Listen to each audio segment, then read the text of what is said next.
ঘটনাটি এখন থেকে প্রায় ৩০ বছর আগে ঘটেছিল। সময়টি তখন গ্রীষ্ম ও বর্ষার মাঝামাঝি একটি সময়, অর্থাৎ কিছু কিছু গরমও আছে, আবার মাঝে মাঝে বৃষ্টিও। তখন আম কাঁঠালের পুরো সিজন চলছে আর কি। আর ওনার নানাদের বেশ কিছু কাঁঠাল গাছ, আম গাছ ছিল, যেগুলোর ফল খুবই সুস্বাদু এবং আকারেও বড় বড় ছিল। তেমনি একদিন গাছ পাকা একটা কাঁঠাল ওনার নানা গাছ থেকে পেড়ে নিয়ে আসেন। আর বিকেলবেলা ওনার খালা ওনার নানিকে বলেন যে কাঁঠালটা ভাঙতে। এদিকে ওনার নানি কাঁঠালটা না ভেঙে বলেন যে কাঁঠালটা পরে ভাঙি, সন্ধ্যার পরে তোরা সবাই খেতে গিয়ে বাদাম তুলে আন। এখন বাদাম ক্ষেতটা ওনাদের বাসার একদম কাছাকাছি। তখন সবাই ওনার নানুর কথা শোনে এবং তাই করা শুরু করে। এদিকে ওনার আম্মু, বড় মামা, মেঝো মামা এবং ওনার সেই খালা, তারা এই কাজটি করে আর কি। তো ওনার আম্মু এবং মামারা বাদাম তুলছিলেন, কিন্তু ওনার খালা তখন কোনো কাজ করছিলেন না। তিনি কি করছিলেন, তিনি ছোট ছিলেন, তো তিনি ভাই বোনদের সাথে এমনিতেই গিয়েছেন, এদিক ওদিক ছোটাছুটি করছেন, তাদের সাথে থাকছেন, তাদেরকে হেল্প করছেন, কিন্তু বাদাম তুলছিলেন না। আর বাড়িতে যখন তারা কিছু বাদাম তুলে আবার নিয়ে যাচ্ছেন, তখন তিনিও তাদের সাথে সাথে যান, দৌড়ে বাড়িতে যান, আবার খেতে আসেন, এরকম করে উনি মজা করছিলেন আর কি। শেষবার যখন তারা বাদাম নিয়ে বাড়ির দিকে চলে আসতে লাগলেন, তখন কিন্তু সন্ধ্যা হয়ে গেছে। তখন পেছন দিকে একজন তাকিয়ে দেখেন যে ওনার খালা তাদের সাথে নেই। তখন তারা মনে করলেন যে ও মনে হয় আমাদের আগেই বাড়িতে চলে এসেছে, কয়েকবার তো বাড়িতে আসলো গেল দেখলাম, হয়তো এই কারণে তারা খেয়াল করেনি। কিন্তু বাড়ি এসে তারা ওনার খালা বাড়িতে আসছে কিনা এটা যখন জিজ্ঞেস করেছেন, তখন ওনার নানি বলেন যে না, ওনার খালা নাকি বাড়িতে আসেন নাই। এদিকে ওনার আম্মু এবং মামারাও কেউ তাকে বাড়িতে বা অন্য কোনো দিকে যেতে দেখেননি, অনুমান করেছেন যে তিনি হয়তো বাড়িতে এসেছেন। তাহলে গেলটা কোথায়? তাকে ব্যাপক খোঁজাখুঁজি শুরু হয়, কিন্তু কেউ তাকে কোথাও খুঁজে পায় না। শুরু হয়ে যায় বাড়িতে কান্নাকাটি। এদিকে সন্ধ্যা কিন্তু হয়ে গেছে। হঠাৎ করে ওই বাড়িরই ওনাদেরই শরিক একজন মহিলা, সম্পর্কে বড় আম্মু বলে সম্বোধন করেন আর কি, তো তিনি এসে ওনার নানু এবং ওনার আম্মা এবং অন্যরা যারা ছিলেন তাদেরকে বলে যে আচ্ছা, তোরা কি হুড়িয়ার ভিটার ওখানে খুঁজেছিস? আমি তো এইমাত্র দিক থেকে কারো চিৎকারের শব্দ শুনতে পেয়েছি, হতে পারে তোদের মেয়ে ওখানেই আছে। হুড়িয়ার ভিটা এই জিনিসটা কি? হুড়িয়ার ভিটা সম্পর্কে কিছুটা না বললেই নয়। হুড়িয়ার ভিটা হলো কাছাকাছি মাটির উঁচু একটা ভিটে। তো সেটা এই নূর হোসেন হৃদয় ভাইয়ের নানাদের বাড়ির দক্ষিণ দিকে কোনাকুনি অবস্থানে, পেছনের দিকে আর কি। ওই ভিটার নাম হুড়িয়া ভিটা আসলে কি কারণে হলো এটা কেউ বলতে পারে না, তবে স্থানটি নিয়ে অনেকেরই ভয় কাজ করত। ওই হুড়িয়ার ভিটার সাথে একটি বিশাল শনের ক্ষেত ছিল। শন কি সেটা তো আপনারা জানেন, যে এক ধরনের ধান পাতার থেকে চিকন লম্বা লম্বা ঘাস জাতীয় এক ধরনের গাছ আর কি। তো সেই শন খেতে ইতিপূর্বে একটি ভয়ানক ঘটনা ঘটেছিল, বেশ কয়েকটি ঘটনা ঘটেছে। তার মধ্যে একটি ঘটনা হলো ওনার নানাদের একটি বড় গরু, ষাঁড় গরু, সেই ছন ক্ষেতের কাছে বেঁধে রাখা হয়েছিল ঘাস খাওয়ার জন্য। হঠাৎ সন্ধ্যার আগে সেই ছন ক্ষেত থেকে ভয়ঙ্করভাবে গরুর হাম্বা হাম্বা ডাক শোনা যায়। এই শুনে বাড়ির লোক যখন সেই ছন খেতে যায়, তখন দেখে যে এক ভয়ঙ্কর ঘটনা। সবাই দেখে এত বড় গরুটা শিং সহ মাথাটা শক্ত ঠনঠনে মাটির মধ্যে ঢুকে আছে, আর গরুর বাকি দেহটা উপরের দিকে উল্টোভাবে খাড়া হয়ে আছে। এই দৃশ্য দেখার পর সবাই তো ভয় পেয়েছিল, এবং দিনের বেলাতে ওইখানে কেউ সহজে যেতে চায় না, ভয় পায়। আচ্ছা, এবার আমরা মূল ঘটনায় ফিরি, খালার ঘটনায়। বাড়ির ওই বড় আম্মা ওই মহিলাটির কথা শুনে ওনার মামারা সবাই সেই হুড়িয়ার ভিটার দিকে দৌড়ে যায় এবং দেখে যে ওনার খালা সেই ভিটার দিক থেকে কাঁদতে কাঁদতে আসছেন। যেই না ওনার বড় মামা ওনার খালাকে ধরতে গেল, তো মামা খালাকে ধরার সাথে সাথে খালা তখনই সেন্সলেস হয়ে যান। তখন সবাই মিলে ধরাধরি করে ওনার খালাকে বাসায় নিয়ে আসেন। অনেক চেষ্টা করে খালার জ্ঞান ফেরানো হয়। তখন খালাকে পুকুরে নিয়ে নানি গোসল করিয়ে নিয়ে আসেন এবং মুরব্বীদের পূর্ব নীতি অনুযায়ী লবণ খাওয়ানো বা লবণ পরা বা এই টাইপের জিনিসগুলো তারা করেন। এরপর ওনার খালাকে সবাই জিজ্ঞেস করেন, যে বিশেষ করে ওনার মামারা জিজ্ঞেস করেন, আচ্ছা তুই তো আমাদের সাথেই ছিলি, হঠাৎ কাউকে কিছু না বলে কোথায় চলে গেলি?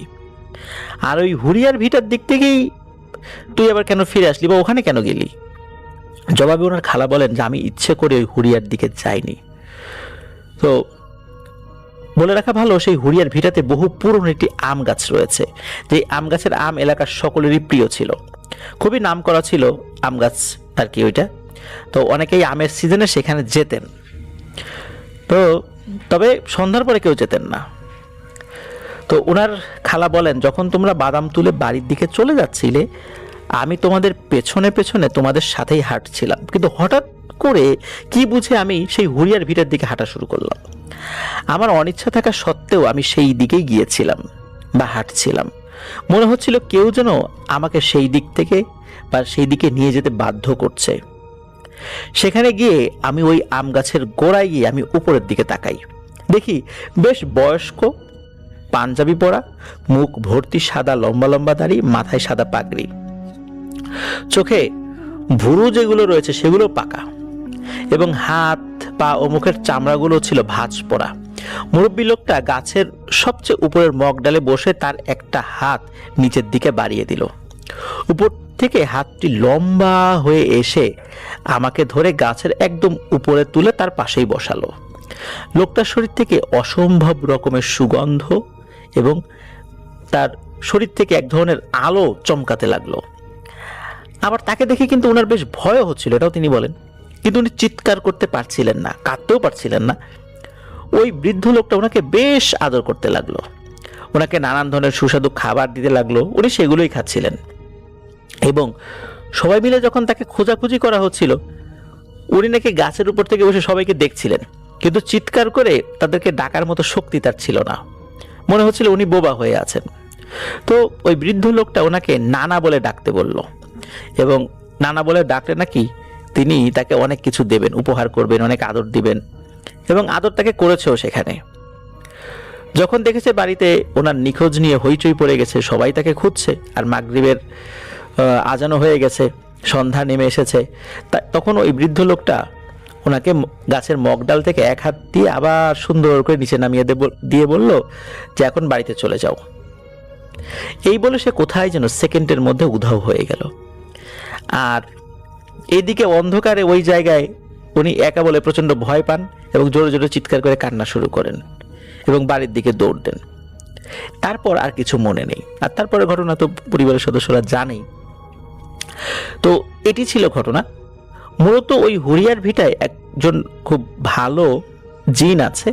মূলত ওইখানে কেউ গরু ছাগল বাঁধলে গরু ছাগলগুলো ওখানে নোংরা করে, অপবিত্র করে জায়গা, তো যার কারণে এই গরু ছাগল বাঁধা তিনি পছন্দ করেন না। এই জন্য ওখানে কোনো ধরনের কোনো গরু ছাগল বাঁধা হয় না। ওই আম গাছের আম খুব মিষ্টি, আমের সিজনের লোকজন সেখানে যায়, আম খায়, কিন্তু আম খেলে সেখানে কিছু হয় না, কিন্তু ওই জায়গায় কোনো নোংরা করা যাবে না, এটাই হচ্ছে সবচেয়ে বড় কথা। তো এই আমাদের নূর হোসেন হৃদয় ভাইয়ের খালার সঙ্গে ঘটনাটি ঘটেছিল, যিনি ওই বৃদ্ধ জিনকে দেখেছিলেন। জিনটি তাকে অনেক আদর করেছিল, খাবার দিয়েছিল। তো এটি তার জীবনে খুব স্মরণীয় একটি ঘটনা। প্রিয় লিসেনার্স, মূলত ঘটনাটা এতটুকুই ছিল। তো ধন্যবাদ জানাচ্ছি নূর হোসেন হৃদয় ভাইকে চমৎকার একটি ঘটনা আমাদের সাথে শেয়ার করার জন্য। ওনার বাড়ি ফেনী জেলার সোনাগাজী উপজেলায়, আর সোনাগাজী উপজেলার ওনার গ্রামটা হচ্ছে চর ডুব্বা গ্রাম। তো প্রিয় লিসেনার্স, আশা করছি ঘটনাটি আপনাদের ভালো লেগেছে। আর যারা এখনও আমাদের চ্যানেল সাবস্ক্রাইব করেননি তারা দ্রুত সাবস্ক্রাইব করে ফেলুন। আপনার দ্য হোল ওয়ার্ল্ড নামে আমাদের ফেসবুক পেজ এবং গ্রুপ রয়েছে, যার লিঙ্ক আমরা আমাদের ভিডিও ডেসক্রিপশনে দিয়ে রেখেছি। সেখানে গিয়ে আপনারা আমাদের পরিবারের সদস্য হয়ে যান। আর যারা ঘটনা পাঠাতে চান তারা লিখে অথবা রেকর্ড করে যে কোনোভাবে ঘটনা পাঠাতে পারবেন আপনার দ্য হরর ওয়ার্ল্ড @gmail.com এই ইমেল অ্যাড্রেসে। ইমেল অ্যাড্রেসের স্পেলিংটা আমরা আমাদের ভিডিও ডেসক্রিপশনে দিয়ে রেখেছি, সেখানে গিয়ে আপনারা চেক করে নিতে পারবেন। প্রিয় লিসেনার্স, আশা করছি এই ঘটনাটি আপনাদের ভালো লেগেছে। যেহেতু এটি গ্রামের একটি ঘটনা, গ্রামের ঘটনা অনেকেই শুনতে চান, আমার কাছেও গ্রামের ঘটনা শেয়ার করতে ভালো লাগে। একই ধরনের ঘটনাও যদি আমাদের কাছে বারবার আসে, তারপরও গ্রামের ঘটনার মধ্যে আলাদা এক ধরনের মোহ কাজ করে আমাদের মধ্যে। এটি অদিতির নানু বাড়ির একটি কাহিনী, এবং তার নানু বাড়ি ছিল ঢাকারই কোনো একটা জায়গায়। ধরে নিলাম জায়গাতে হচ্ছে মোহাম্মদপুর। তো আমি কাহিনীতে চলে যাচ্ছি, আমার মতো করে শেয়ার করব কাহিনীটি। তো অদিতির নানা ঢাকারই কোনো একটা জায়গায় একটি বাড়ি কেনেন, এবং যে বাড়িটি কেনেন সেই বাড়িটি বেশ আগের তৈরি করা একটি বাড়ি, দোতলা বাড়ি, এবং বাড়িটি হচ্ছে আপনার এমন একটা বাড়ি যে 2.5 কাঠা জায়গার মধ্যে বাড়িটি, এবং বাড়িটির ওপরে একটা ছোট চিলে কোঠা আছে। দোতলার সিঁড়ি দিয়ে, আপনারা দেখবেন অনেক বাড়িতে এরকম থাকে যে দোতলার উপরে সিঁড়ি ঘরের উপরে এক্সটেন্ডেড একটা অংশ থাকে ছাদে যাওয়ার জন্য, এবং তার পাশে একটা রুম থাকে। তো এরকম একটা রুম সে বাড়িটিতে ছিল। তো বাড়িটি অদিতির নানা পুরনো কেনেন একজনের কাছ থেকে, এবং এই যে সময়কার ঘটনা সেটা অনেক আগের, 1986 সালেরও আগের, 86-র আগেরকার কাহিনী আর কি। তো যাই হোক, তো এই বাড়িটি যখন কেনার পর তারা বেশ অদিতির নানার বেশ ভালো লেগেছিল বাড়িটি, এবং এই কারণেই তিনি বাড়িটিকে খুব যত্ন করে রং টং করান, এবং সেভাবেই তিনি বাড়িটিতে সবাইকে নিয়ে উঠে আসেন, এবং তাদের কাছে বেশ ভালো লাগতো। বাড়িটিতে প্রথম ওঠার পর বেশ মানে খোলামেলা ছিল, এবং আশেপাশের মানে তাদের পরিবেশটা খুব ভালো লাগতো। বাড়ির পেছনে একটা ছোট্ট উঠোনের মতো ছিল, মানে বাড়িটির পেছনের অংশে একটি ছোট্ট উঠোনের মতো ছিল, এবং সেখানে যাওয়ার জন্য একটা দরজা ছিল। আর দোতলা বাড়ি সামনে কিছুটা অংশ, তো পেছনের দরজা দিয়েও বেরিয়ে চাইলে বাড়ি থেকে বেরিয়ে যাওয়া যেত। তো বাড়িটির বর্ণনা আমি দিয়ে রাখলাম এই কারণে যে আপনাদের কাছে কাহিনীটা শুনতে বা বুঝতে সুবিধা হবে। তো কাহিনী যেখান থেকে শুরু হয় সেখানে চলে যাচ্ছে একদম। তো এই বাড়িটা কেনার পর প্রথম দিকে তারা যখন ওই বাসায় থাকা শুরু করলো, তো কিছু হালকা পাতলা জিনিস তারা ফিল করতো বাসায়। যেমন তাদের বাসায় যেমন নিচতলা যারা ছিল তাদের কাছে মনে হতো যে ওপরে কেউ চেয়ার টেবিল টানাটানি করছে বা ফার্নিচার টানাটানি করছে। আবার শব্দ হতো ধুমধাম করে কিছু পড়ে গেছে, এই ধরনের শব্দ। তো নিচে অদিতির বড় মামা থাকতো, তিনি প্রায় প্রথম দিকে এটাকে খুব নর্মাল মনে করতেন যে আচ্ছা বাসার ওপরে কেউ নাড়াচাড়া করছে, জিনিসপত্র এদিক ওদিক করছে, সেখান থেকে এই শব্দটা আসছে। তো উনি একদিন এরকম জিজ্ঞেস করেন বাসায় যে কালকে কি তোমরা খুব নাড়াচাড়া করেছো ফার্নিচার, আমি তো কোনো কিছু দেখছি না। তো বাসার সবাই বলে যে না আসলে আমরা তো কিছুই নাড়াচাড়া করিনি, যেরকম ছিল সেরকমই। বলে না আমি তো অনেক শব্দ পেলাম যে মনে হচ্ছে অনেক কিছু নাড়াচাড়া হচ্ছে, তারপরে কিছু জিনিস মনে হলো পড়ে গেল। বলে যে না এরকম কিছুই হয়নি। তো তখন থেকে তাদের কাছে ব্যাপারটা বেশ একটা অড একটা ফিল হয়, এবং তারা এই জিনিসটা খেয়াল করা শুরু করে যে বাসায় তাহলে এটা কি হচ্ছে। এবং অনেকেই তখন খেয়াল করতেন যে গভীর রাত যখন হয়ে যেত, রাত যখন বেশ গভীর হতো, তখন হঠাৎ করে এই শব্দগুলো হতো। নিচতলা থেকে মনে হতো যে ওপরে কেউ সোফা সেটটাকে টেনে সরাচ্ছে অথবা বিছানাটাকে টেনে সরাচ্ছে, এই ধরনের শব্দগুলো হতো।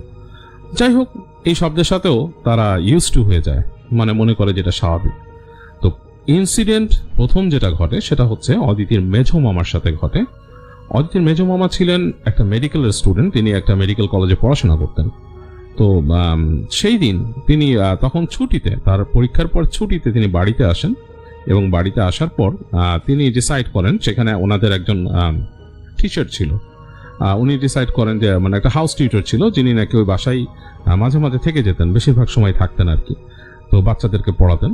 তো তিনি তার মেজো মামার বয়সী ছিলেন, এবং অদিতির মেজো মামা একদিন ডিসাইড করেন যে তিনি ওই টিচারকে নিয়েই বললো যে চলেন আজকে আমরা চিলে কোঠায় থাকি, আমরা গল্প গুজব করবো, পরে আমি বই টই পড়ে ঘুমিয়ে যাব, কারণ আসলে বাসায় তো অন্যরা ঘুমায়, সময় পাই না। তো টিচার বলেন ঠিক আছে ভাই চলেন যাই। তো ওই দিন তারা গেলেন ওপরে, এবং যা হয় আর কি, ইয়াং ছেলেপেলেরা ইয়াং যারা থাকে আড্ডা মারে, অনেকক্ষণ আড্ডা মারলেন, চা নাস্তা খেলেন, অনেকক্ষণ গল্প গুজব করে যখন তিনি অদিতির মামা একসময় বই পড়তে ধরলেন। তো উনি গল্পের বই পড়ছেন, এর মধ্যে টিচার উনি ঘুমিয়ে গেছেন পাশের ইসে, এবং পাশের যে একটা বিছানা ছিল ওখানে দুটো চৌকির মতো রাখা ছিল উপরে, একটা তো উনি ঘুমিয়ে গেছেন আর অদিতির মামা বই পড়ছেন।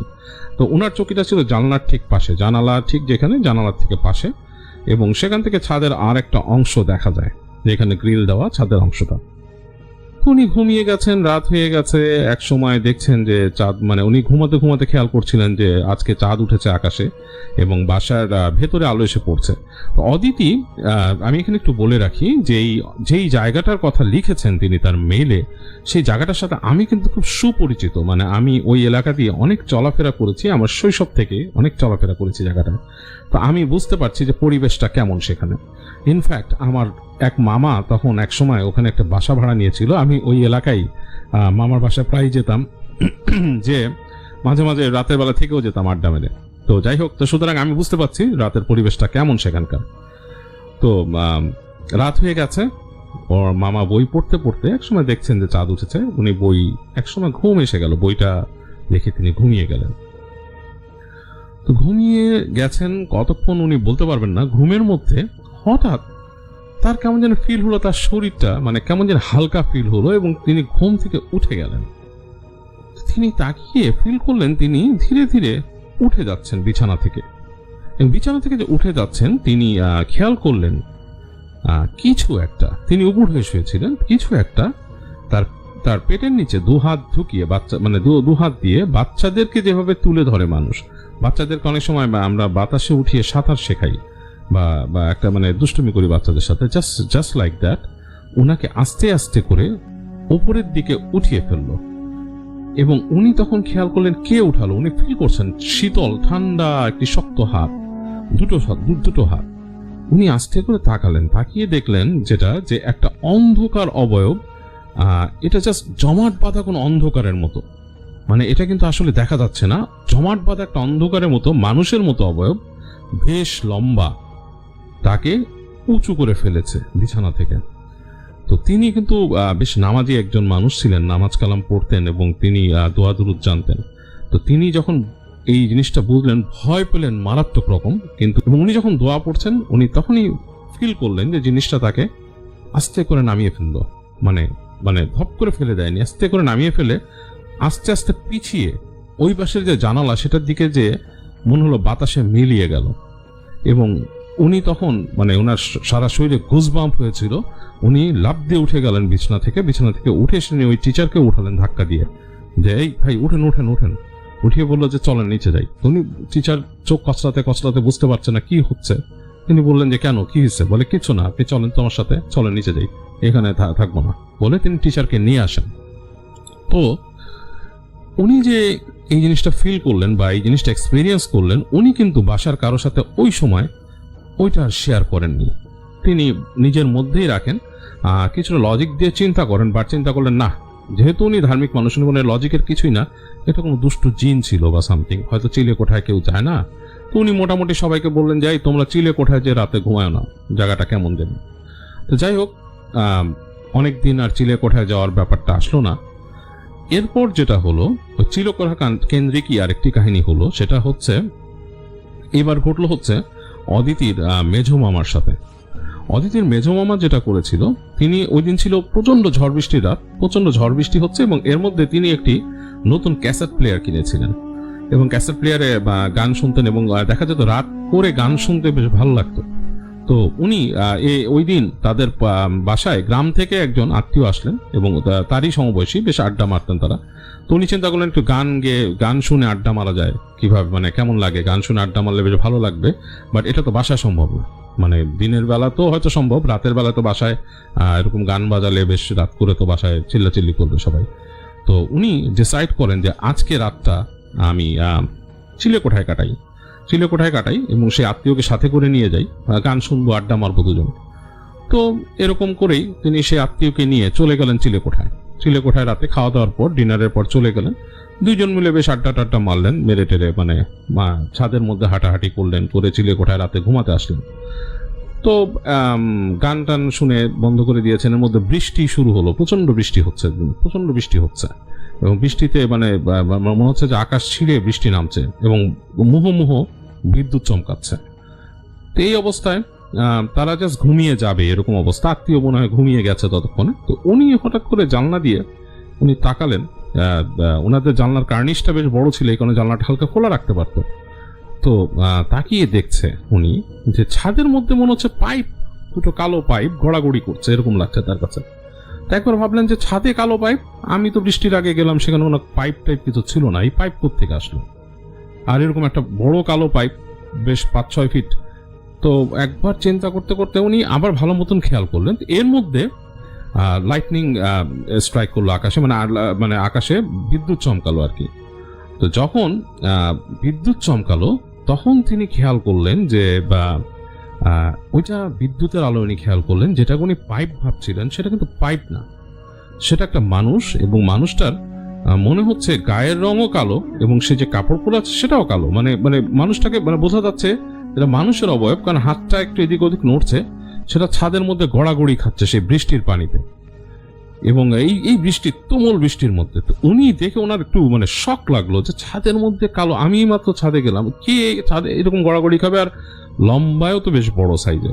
তো বেশ এরকম চিন্তা করতে করতে উনি হঠাৎ করে খেয়াল করলেন যে সেই যে কালো অবয়বটা ছিল, গড়াগড়ি খাচ্ছিল মানুষের, সে গড়াগড়ি বন্ধ করে ঠিক মনে হলো তার দিকেই তাকালো, কারণ তিনি ফিল করলেন যে চোখ দুটো মনে হচ্ছে জ্বলছে সেখান থেকে। এবং সেই কালো মানুষটা একটু হাঁ করেছে, তার মুখের যে সাদা দাঁতগুলো তিনি দেখতে পেলেন এই দূর থেকে, প্রায় 10-15 ফিট দূর এরকম হবে, এরকম থেকেই। এবং এর মধ্যে যখন নাকি আবার মানে বিদ্যুৎ চমকালো, তখন কিন্তু সেই আলোতে তিনি আরো স্পষ্ট দেখলেন কালো চেহারাটাকে, এবং বিভৎস একটা কালো চেহারা। তিনি সাথে সাথে লাফ দিয়ে উঠলেন বিছানা থেকে। তিনি সেই রিলেটিভকেও ডাক দিলেন, ডাক দিয়ে বললেন যে এখানে ভাল লাগছে না ভাই, চলেন তাড়াতাড়ি চলে যাই। তো তিনি সেই রিলেটিভকে নিয়ে সোজা বাসায় চলে আসলেন, আর ছাদে থাকলেন না, চিলেকোঠায় থাকলেন না। এবং এবার এসে উনি ঘটনাটা পরদিন বললেন বাসার মানুষকে যে আমি এরকম এরকম কিছু দেখেছি। তো অদিতের নানা যিনি ছিলেন তিনি না করে দিলেন, বললেন যে এখন থেকে তোমরা আর চিলেকোঠায় যাবে না, চিলেকোঠায় যে রাতে থাকা বন্ধ। তো এই গেল তাদের চিলেকোঠায় ওঠা থাকার ব্যাপারটা বন্ধ হয়ে গেল। বাট এই যে কালো মানুষের মতো একটা ফিগার বা কালো মানুষ, এটা কিন্তু আরেকজন দেখেছিল। সেটা হচ্ছে তাদের বাড়ির যে কাজের মানুষ ছিল, অদিতির নানা বাড়ির কাজের মেয়েটা ছিল, সে একদিন ভর দুপুরে গেল ছাদে কাপড় নাড়তে। তো সে যখন কাপড় নাড়তে গিয়েছে, তো সে যে কাপড় নাড়ছে নিজের মতো, এবং তখন মানে ভর দুপুর বলতে আমি দুপুর 12টা বলবো না, আমি বলবো যে 12টা পেরিয়ে গেছে, 1টা-1:30 এরকম, মানে একদম মানে পিক টাইমের একটু পরে আর কি। পিক টাইমই বলা চলে সেটা, 12টা পিক টাইম হয়, অনেক সময় 1টা-2টো পর্যন্ত থাকে সেই পিক টাইমটা। তো এরকম একটা সময় সে কাপড় নাড়ছে আর দেখছে কোয়াইট, চারিপাশে শব্দ নাই, চারিপাশে বেশ নিস্তব্ধ, মানে দুপুরটাও নিথর দুপুর বেলা। তো এরকম সময় সে কাপড় নাড়তে নাড়তে চলে গেল তাদের একটা সিমেন্টের পানির ট্যাঙ্কি ছিল ওখানে, সেটার কাছে। ওই জায়গাটা একটু ছায়া পড়তো। তো সে দেখলো এই ছায়ার মধ্যে ট্যাঙ্কির পাশে একটা ছোট রেলিং ছিল, সেই রেলিং এর উপরে একজন মানুষ বসে আছে, মানুষটা পেছন ফেরে বসা, এবং সে একটা গেঞ্জি পরা, গেঞ্জিটার রং হবে হলুদ, মানে একদম পুরো হলুদ কালারের একটা গেঞ্জি, কিন্তু মানুষটা হচ্ছে কুচকুচে কালো, মানে যতটুকু হাত ঘাড় দেখা যাচ্ছে কুচকুচে কালো, আর গায়ের মধ্যে গেঞ্জিটা হচ্ছে একদম কটকটে হলুদ কালারের। তো সে তাকিয়ে কিছুক্ষণ অবাক হয়ে থাকলো যে এই ছাদে কে উঠবে, এবং মানুষটা বেশ বড় সড়ো, আকৃতি বেশ বড় সড়ো একজন মানুষ। এই ছাদে কে উঠবে, এখানে তো আমাদের বাড়ির মানুষরা কেউ উঠে না, এবং বাসাটার এরকম কেউ তো নাই এই বাসা, এরকম কালো গায়ের রং, এত কুচকুচে কালো। তো সে যখন চিন্তা করছে, হঠাৎ করে দেখলো যে সেই মানুষটা ঘাড় ফেরালো, এবং ঘাড় ফেরাটা হলো হচ্ছে আপনারা হরর মুভিতে যেভাবে দেখেন যে মাথাটা স্পিন করে, কাইন্ড অফ লাইক দ্যাট, পুরোপুরি ঘুরে যায়নি 360 ডিগ্রি, বাট বেশ খানিকটা ঘুরে আসলো। এসে এক পাশ থেকে যে সে হেসেছে, তার মুখটা একটু ফাঁক হয়েছে, এবং এত বিদঘুটে ছিল সে ওইটা দেখে চিৎকার করে দৌড় দিয়ে সিঁড়ি ঘরের কাছে এসে সে পড়ে গেল। তো মানুষ ছুটে আসলো বাসার থেকে যে কি হলো, তার অনেকক্ষণ তার মাথায় পানি ছিটানো হলো, এবং অনেক কিছু করার পর সে মুখ দিয়ে ফেনা ভাঙছে, এবং সে তখন বলল সে কি দেখেছিল আর কি, তার ভাষ্যটাই ছিল এরকম। তো এই হচ্ছে ছাদে যাওয়ার ব্যাপারে তাদের বেশ রেস্ট্রিকশন চলে আসলো যে বাসায় আর কেউ ছাদে তোমরা যাবা না। তো এই রেস্ট্রিকশনের কারণে তাদের ছাদটাকে বেশ অ্যাভয়েড করা হতো, এবং ছাদের চিলেকোঠা তো অবশ্যই অ্যাভয়েডেবল ছিল, কেউই চিলেকোঠায় যেত না সে সময়। তো এরকম ভাবে চলতো। তো এর মধ্যে তার 2-1 বছর পরে অদিতির মা, এবং এই যার নাম বলছে অদিতি, তিনি এর আগে কাহিনী শেয়ার করেছেন, এবং তিনি তার মায়ের কিছু কাহিনী শেয়ার করেছিলেন আমাদের সাথে একটা সময়, বলেছিলেন তার আম্মু পজেস্ট। তো যাই হোক, আমি সেটাতে আমি সেই কাহিনীটা আমি আর আনছি না। আমি এখান থেকে বলছি যে অদিতি বলেছে হতে পারে মেবি তার মায়ের পজেশন শুরু হয়তো সেই সময়ের কিছু আগের থেকেই মেবি হতে পারে, মানে বা ওইটার সাথে এই বাসার ব্যাপারটা হয়তো আরো রিচার্জড হয়েছে, এরকম কিছু। তো যাই হোক, অদিতির মা তখন অদিতি হয়েছে, এই অবস্থা অদিতিকে নিয়ে সেই বাসায় এসে ওঠে।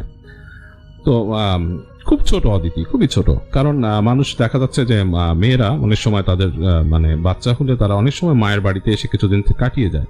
তো এরকম সময় অদিতির মা অদিতিকে নিয়ে সেই বাড়িতে এসে ওঠে। তো যথারীতি তিনি থাকছেন, তাকে একটা রুম দেওয়া হয়েছে। তার মা মানে অদিতির নানির সাথে থাকেন রাতের বেলা, এবং অদিতি খুব ছোট, মানে একদমই বাচ্চা, ছোট বেবি। তো এরকম একটা ইনফ্যান্ট নিয়ে তিনি সেখানে থাকছেন। এবং যেটা হয়, একদিন রাতে প্রথম যেদিন তিনি ভয় পান ওই বাসায়, সেটা হচ্ছে রাতের বেলা তিনি ঘুমিয়ে থাকেন এবং ওনার ঘুম থেকে উঠতে হয় মাঝে মাঝে বাচ্চাকে টেক কেয়ার করার জন্য। তো উনি ওই দিন ঘুম থেকে ওঠেন তখন রাত 1টা 1:30 2 এরকম বাজে আর কি, 1:30 2 এরকম একটা টাইমিং। তো এই সময় তিনি ঘুম থেকে যখন ওঠেন, তিনি বাচ্চাকে চেঞ্জ করছেন, বাচ্চাকে চেঞ্জ করে কাপড় চোপড় ঠিক করে দিচ্ছেন এবং কাঁথা চেঞ্জ করে ফেলছেন। এরকম সময় তিনি খেয়াল করলেন তাদের যে সামনে যে বারান্দাটা আছে, তাদের রুমটার পাশে একটা জানালা ছিল, যে জানালার পাশেই একটা ব্যালকনি ছিল, বেশ বড় ব্যালকনি। সেই সময়কার ব্যালকনিগুলো কিন্তু বেশ বড় সাইজের হতো, এবং ওই ব্যালকনির মধ্যে গ্রিল দেওয়া, এবং একপাশে একটা ছোট্ট টেবিল আছে। আর ব্যালকনির সামনে স্ট্রিট ল্যাম্পের আলোটা কতগুলো গাছের ছায়া হয়েও ব্যালকনির মধ্যে বেশ স্পষ্টভাবে পড়ছে। তো তিনি খেয়াল করেন সেই ব্যালকনির গ্রিলে জানি কে ঝুলে আছে। মানে তিনি একটু অবাক হন, ব্যালকনির মধ্যে মানুষ মনে হচ্ছে। তো তিনি আরো স্পষ্টভাবে তাকানোর জন্য তিনি জানালার আরো কাছে যান। তিনি এই যে আলো পড়ছে রাস্তায় স্ট্রিট ল্যাম্পের আলোতে, তিনি খেয়াল করে দেখেন জানালার মধ্যে ঝুলে আছে হচ্ছে অদিতির দাদা, মানে তার শ্বশুর। এবং তিনি একটু ভয় পান এবং অবাক হন একই সাথে। তার শ্বশুরের তো এখানে থাকার কথা না, তার শ্বশুর হচ্ছে নারায়ণগঞ্জে, এবং তিনি এই বাসায় যদি এত রাতে আসেন, তিনি গ্রিল ধরে চলে থাকবেন কেন, দোতলার গ্রিল ধরে? তিনি প্রথম 1 সেকেন্ড এই বুঝতে সময় নেওয়ার মধ্যেই উনি দেখেন যে তার শ্বশুর তার দিকে তাকে হেসে দিল, এবং হাসিটা ছিল একান ওকান বিস্তৃত। মনে হচ্ছে যে হাসিটার যে মুখের, যে মানুষের মুখের যে মানে মুখের যে কাটাটা থাকে, যে মুখটা থাকে, সে মুখটা আরো বেড়ে গেছে কান পর্যন্ত। এটা দেখে তিনি প্রচন্ড জোরে চিৎকার করে ওঠেন, তার মাকে চেপে ধরেন। তো অদিতির নানি উঠে যায় ঘুম থেকে, তিনি লাফ দিয়ে উঠে বলেন কি হয়েছে কি হয়েছে। এই সময় তখন আর তিনি কিছু দেখতে পান না, এবং অদিতির নানি তখন তাকে দোয়া টোয়া পড়ে দেন, পড়ে জানালা তাড়াতাড়ি বন্ধ করে দেন এবং বলে যে না, তুমি বাবা ঘুমাও, দোয়া পড়ো, ছোট বাচ্চা আছে। তো দোয়া টোয়া পড়ে তিনি ঘুমায় দেন।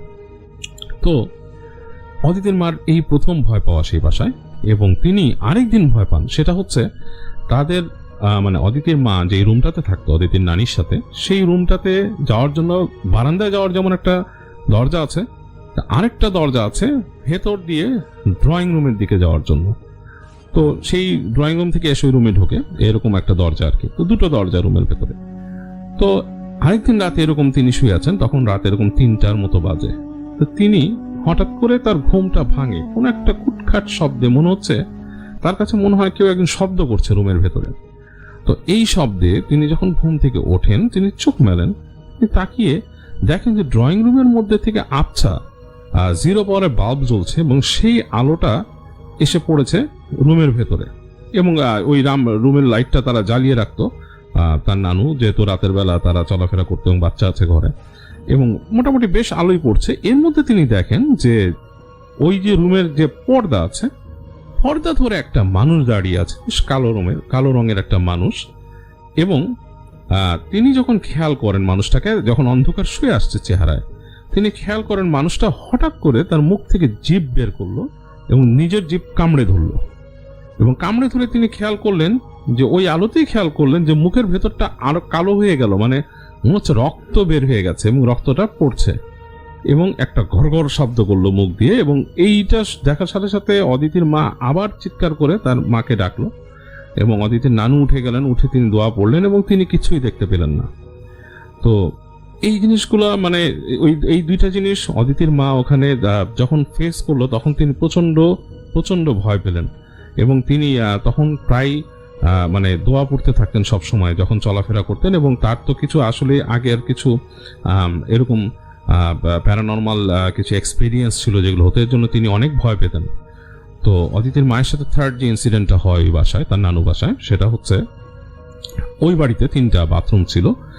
3টা বাথরুমের মধ্যে একটা ছিল দোতলায়, একটা হচ্ছে নিচতলায়, আর একটা ছিল একটু সামনে। নিচতলায় নেমেই মানে সিঁড়িতে নামলে একটু সামনে পড়ে ওইটা, এবং সেটা একটু কম ইউজ করতো সবাই। তো অদিতির মা যেহেতু তিনি ছোট বাচ্চা নিয়ে চলাফেরা করতেন, তিনি চাইতেন যে তিনি একটু অ্যালপ থাকতে এবং সব মানে একটু ক্লিনার বাথরুমটা বা যেটা মানুষ কম ইউজ করে সেটাকে ইউজ করতে। তো তিনি ওইটাই প্রেফার করতেন। তো একদিন রাতে, তখন রাত এরকম 1টা-1:30 বেজে গেছে, তো তিনি মানে চাইলেন যে তিনি একটু রেস্টরুমে যাবেন। তো তিনি যাবেন, চিন্তা করলেন যে তিনি কি ওপরেরটাই যাবেন, বা সামহাও উনি চিন্তা করলেন আমি বেরিয়ে ওই সিঁড়ি দিয়ে নেমে যাই, সামনেই তো সিঁড়ির ওই পাশেই তো বাথরুমটা। তো তিনি নেমে হেঁটে হেঁটে আস্তে আস্তে যাচ্ছেন, নেমে আস্তে করে তার কিন্তু তখন আর খেয়াল নেই যে ভয়ের ব্যাপারটা হঠাৎ করে তিনি মনে করতে পারছেন না, বা তার হয়তো মনেই ছিল না। তো তিনি যখন সিঁড়ি দিয়ে নামছেন, সিঁড়িতে তখন একটা লাল বাল্ব জ্বলছে আর কি, ফিলামেন্টাল লাইট যখন যে ছিল সে সময়কার সেই বাল্ব জ্বলছে, এবং সেটা সম্ভবত খুব অল্প পাওয়ারের, 40 পাওয়ারের, কারণ সে বলেছে খুব অল্প আলোর একটা বাল্ব জ্বলছে সেখানে। তো অদিতির আম্মু উনি নামলেন, নেমে সিঁড়ি দিয়ে নামছেন। উনি যখন নাকি প্রথম সিঁড়িটা ক্রস করে ফার্স্ট ল্যান্ডিংয়ে আসলেন, তখন উনি একটা শব্দ পেলেন তার পেছনে, খসখস, কাপড়ের খসখস শব্দ। মানে মানুষ যদি মার দেয়া কাপড় পরে, শাড়ি পরে কোনো মহিলা, এবং সে যদি হাঁটা চলা করে যেরকম একটা শব্দ হয় সেরকম, এবং তার সাথে বেশ গয়নার শব্দ আসছে, মানে তিনি হয়তো হাতে চুড়ি পরা বা সামথিং এরকম গয়নার শব্দ। অদিতির আম্মুর আর সাহস হয় না পেছন ফিরে তাকানোর, যে পেছনে কি আছে। তিনি ফিল করতে পারলেন যে তার পেছনে কোনো একজন মানুষ আসছে এবং কোনো মহিলা আসছে, এবং তিনি তার উপস্থিতি বুঝতে পারলেন। তো তিনি আর তখন ওয়েট করেনি, তিনি ঝেড়ে দৌড় দিলেন, দৌড় দিয়ে নিচে চলে গেলেন, যে অদিতির মামা থাকতো, বড় মামা নিচতলায়, সেখানে গেট নক শুরু করলেন, জোরে জোরে গেট নক শুরু করলেন। তো তারা মানে এত জোরে গেট নক, এত জোরে হইচই করে গেট নক শুনে তারা গেট খুললেন, এবং তারা বেরিয়ে আসলেন। কি হলো? তো তিনি বললেন যে এরকম এরকম এরকম ব্যাপার। তো তার মামা মামি সবাই বলল যে আসলে তুমি ভয় পেও না, এসে তোমার তো উচিত ছিল যে তোমার আম্মাকে ডেকে তারপরে তুমি রেস্টরুমে যেতে হয়, যাই হোক। তো ওনাকে বোঝায়, এবং এরপর থেকে বেশ তাকে দোয়া পড়ে থাকতে বলে, এবং ব্যাপারটা নিয়ে তাকে বলে যে তুমি এটা নিয়ে আর এরকম ভাবে তুমি চলাফেরা করো না, দোয়া পড়ে থাকবা, অনেক কিছু বোঝায় তাকে। তো অদিতির আম্মু মোটামুটি কেয়ারফুল হয়। তো ওনার সাথে আরো নাকি অনেক কিছু ঘটেছে, সেগুলো ওনার এই ইনসিডেন্ট গুলো অদিতি বলেছে। এবং এরপরে যে ইনসিডেন্টটা আসে, সেই ইনসিডেন্টটা ঘটে হচ্ছে অদিতির বড় মামার সাথে একটা ঘটে। অদিতির বড় মামা যেটা করে, ওই বাড়িতে নাকি মানুষের ডাবল দেখা যেত, মানে একজন মানুষকে এক এক জায়গায় দেখা যেত। এটা কিন্তু আপনারা অনেক কাহিনীতেই শুনেছেন এরকম কাহিনী, এটা কিন্তু আছে, আমি নিজেও শুনেছি, এবং এটা এই বাড়িতেও হয়েছে। অদিতির বড় মামা একদিন বাজারে যাবেন, এবং তিনি বাজারে যাওয়ার জন্য বাজারে যাওয়ার জন্য ডিসাইড করে উনি বাসায় কথাবার্তা বলে উনি বেরিয়ে যাচ্ছেন পেছনের বারান্দা দিয়ে, পেছনের যে দরজাটা দিয়ে বেরিয়ে উনি চাচ্ছেন যে পেছন দিয়ে ঘুরে তারপর বেরিয়ে যাবেন ওদিকে। তো তিনি যখন গেট খুলে বেরোলেন, তখন দেখেন ওই গেটের পাশে একটা ছোট্ট একটা জায়গা ছিল, বসার মহিলারা বসতো মাঝে মাঝে। তো দেখলো সেইখানে তার ছেলে বসে আছে। তো তিনি তার ছেলের দিকে তাকালেন, ছেলেও তার দিকে তাকালো, কিন্তু কোনো কথা বললো না। তখন কিন্তু খুব সকাল, তার ছেলে তার দিকে তাকে একটা হাসি দিল, হেসে দিল, মানে মুখ খুলে হেসে দিল, এবং তিনি কিছু একটা বলতে যাচ্ছিলেন এই অ্যাবনর্মাল অ্যাক্টের জন্য, কিন্তু তখনই তার মনে পড়লো যারা বাজারে ব্যাগই তো নেই হাতে, কারণ তখন কিন্তু মানুষ বাজারে ব্যাগ ক্যারি করতো। তো তিনি তাড়াতাড়ি আবার ভেতরে ঢুকে গেলেন। তো তিনি যখন ভেতরে ঢুকে গেছেন বাজারের ব্যাগের জন্য, ভেতরে যেয়ে দেখলেন যে তার বাসার আরো দু একজনের সাথে তার ছেলে ওখানে বসে এই টেবিলে বসা। তো এটা দেখে উনি কিন্তু বেশ হকচকিয়ে গেলেন। তিনি চিন্তা করলেন আসলে ব্যাপারটা কি ঘটলো। তিনি দ্রুত আবার চলে আসলেন, গেট খুললেন, কেউ নাই বাইরে। তো ছেলেকে জিজ্ঞেস করলেন, তুমি কি বাইরে গেছিলে একটু আগে? বলে না, আমি তো বাইরে ছিলাম না, আমি তো এখানেই বসা। তো এটা ছিল তার বড় মামার সাথে একটা ঘটা জিনিস। আর তার ছোট মামা যেটা হতো, তার ছোট মামার সাথে 2 দিন ঘটেছে। তার ছোট মামা দোতলার একটা রুমে থাকতো আর কি, ঘুমাতো। তো সেখানে তিনি একদিন এরকম শুয়েছিলেন দুপুরবেলা, দুপুর তখন গড়িয়ে গেছে। আসলে আসলে সময়টা খুব একটা ভালো না, কিন্তু আসলে মানে একটা সময় আছে যে সময়টা দুপুরের পরের একটা সময়, এটা খুব খুব মানে একটা বাজে সময়। অনেকেই এটা বলে আর কি, অনেকেই বলে এই সময়টা ঘুমাতেও হয় না। হ্যাঁ, এই সময়টা আসলে ঘুমাতেও হয় না। তো তার সেই ছোট মামা ঘুমিয়েছিল। তো ঘুমিয়েছিল, হঠাৎ করে তার কেমন ফুটফাট শব্দে ঘুম ভাঙে। তো ঘুম যখন ভাঙে তখন সে হঠাৎ করে খেয়াল করে তার যে জানালার কাছে একটা বানরের মতো, মানে আকৃতিটা বানরের মতো কিন্তু মানুষ, হ্যাঁ মানুষ, আকৃতিটা বানরের মতো দাঁড়িয়ে আছে জানালার কাছে। তো তিনি প্রচন্ড ভয় যেটা করেন, হাতের কাছে উনি কিছুই পান না, ওনার পাশে একটা স্যান্ডেল ছিল ওনার ভাইয়ের কাছে, উনি স্যান্ডেলটা নিয়ে ছুঁড়ে মারেন ওটার গায়ে। তো স্যান্ডেলটা ছুঁড়ে মারার পরে দেখে যে সেটা ভ্যানিশ হয়ে যায়, বাতাসে মিলিয়ে যায়, এবং তিনি প্রচন্ড ভয় পান, এবং তারপর থেকে উনি বাসায় দোয়া পড়ে থাকেন সবসময়। তো যাই হোক, এই ছিল হচ্ছে অদিতির শেয়ার করা কাহিনী তার নানা বাড়ি সম্পর্কে, এবং অনেকগুলো ইনসিডেন্ট সে দিয়েছে, এবং ইনসিডেন্টগুলো আপনাদের সাথে শেয়ার করলাম। তা আমার কাছে একটু সারপ্রাইজিং একটা জিনিস লেগেছে, এত কিছুর পরেও অদিতির নানা বাড়িটা বন্ধ করলো না কেন। সাধারণত যাদের সাথে এসব হয় তারা বাড়ি বন্ধ করে দেয়, তো হয়তো উনি করেননি বা করেছে পরে, আই ডোন্ট নো। আপনাদের কাছে ভালো লাগলে জানাবেন। অদিতির কাহিনীটা আমি শেয়ার করলাম, আর অদিতি যিনি শেয়ার করেছেন তিনিও শুনেছেন কাহিনীটি। তো আশা করি আপনাদের সবাই ভালো লেগেছে। আসসালামু আলাইকুম ভাইয়া। আজকে যে ঘটনাটি শেয়ার করব সেই ঘটনাটি হচ্ছে আমার খুব ক্লোজ এক ফ্রেন্ডের। আমার সেই ফ্রেন্ডের নাম নূপুর। নূপুর আমার ছোটবেলার খুব কাছের একজন বান্ধবী। ওরা তেজগাঁও এলাকায় থাকতো। নূপুরের বাবা আবার টুকটাক কবিরাজি করত, ঝাড়ফুঁক, পানি পড়া ইত্যাদি। একদিন নূপুরের বাবা কোনো একটা কারণে প্যারালাইজড হয়ে যায়। সবাই ধারণা করে যে কোনো একটা ঝাড়ফুঁকের কাজ করতে গিয়ে হয়তোবা ওলট পালট হয়ে গেছিল, যার দারুণ ওনাকে কিছু একটা আছাড় মেরেছিল। বিষয়টা এমন ছিল, আঙ্কেল কি করতো না করতো সেটা কেউ দেখেনি, তবে আমাদের পাশেই আবার ওরা ভাড়া থাকতো। তখনকার সময় টিন শেড বাড়ি ছিল, ছোটোখাটো কয়েকটা কাঠের দোকান ছিল হাতির ঝিলে। এখন যেমনটা সুন্দর তখন তেমন ছিল না। তখনকার সময় হাতির ঝিল ছিল খুবই নোংরা একটা জায়গায়, প্রচুর ঘনবসতিপূর্ণ এলাকা। একদিন রাতে এক মহিলা ওয়াশরুমেও যাওয়ার জন্য ওঠে। ওয়াশরুম যাওয়ার সময় উনি দেখলো কাউকে ধরে কেউ মনে হয় টিনের সাথে খুব জোরে জোরে আছাড় মারছে। আমরা যখন কোনো কিছুতে রাগ করে বাড়ি দিলে যেমন শব্দ হয়, তেমনভাবে শব্দটা অদৃশ্য কেউ একজন কাউকে ধরে ধরে মারছে। এমনটা দেখে মহিলা দেয় এক চিৎকার। মহিলার পেটে ছিল 7 মাসের বাচ্চা। চিৎকার দেওয়ার সাথে সাথে মহিলার বাচ্চাটা ওখানেই মিসক্যারেজ হয়ে যায়। এতক্ষণ যে টিনের সাথে বাড়ি দিল সেইটা কেউ টের পায়নি। যখনই মহিলাটার চিৎকার দিল ঠিক তখনই মোটামুটি মানুষ জেনেছে আর টের পেয়েছে। সবাই স্পটে এসে দেখে এতক্ষণ ধরে আছাড় মারা হচ্ছিল সে আর কেউ না, নূপুরের আব্বু। পরে সকলে এসে সেই মহিলা আর আঙ্কেলকে উদ্ধার করে ডক্টরের কাছে নিয়ে যায়। মহিলাটার বাচ্চা মৃত হয় আর আঙ্কেল মোটামুটি প্যারালাইজ হয়ে যায়। তখন নূপুর 5 কি 6-এ পড়ে। আমি আর নূপুর সেম বয়সী।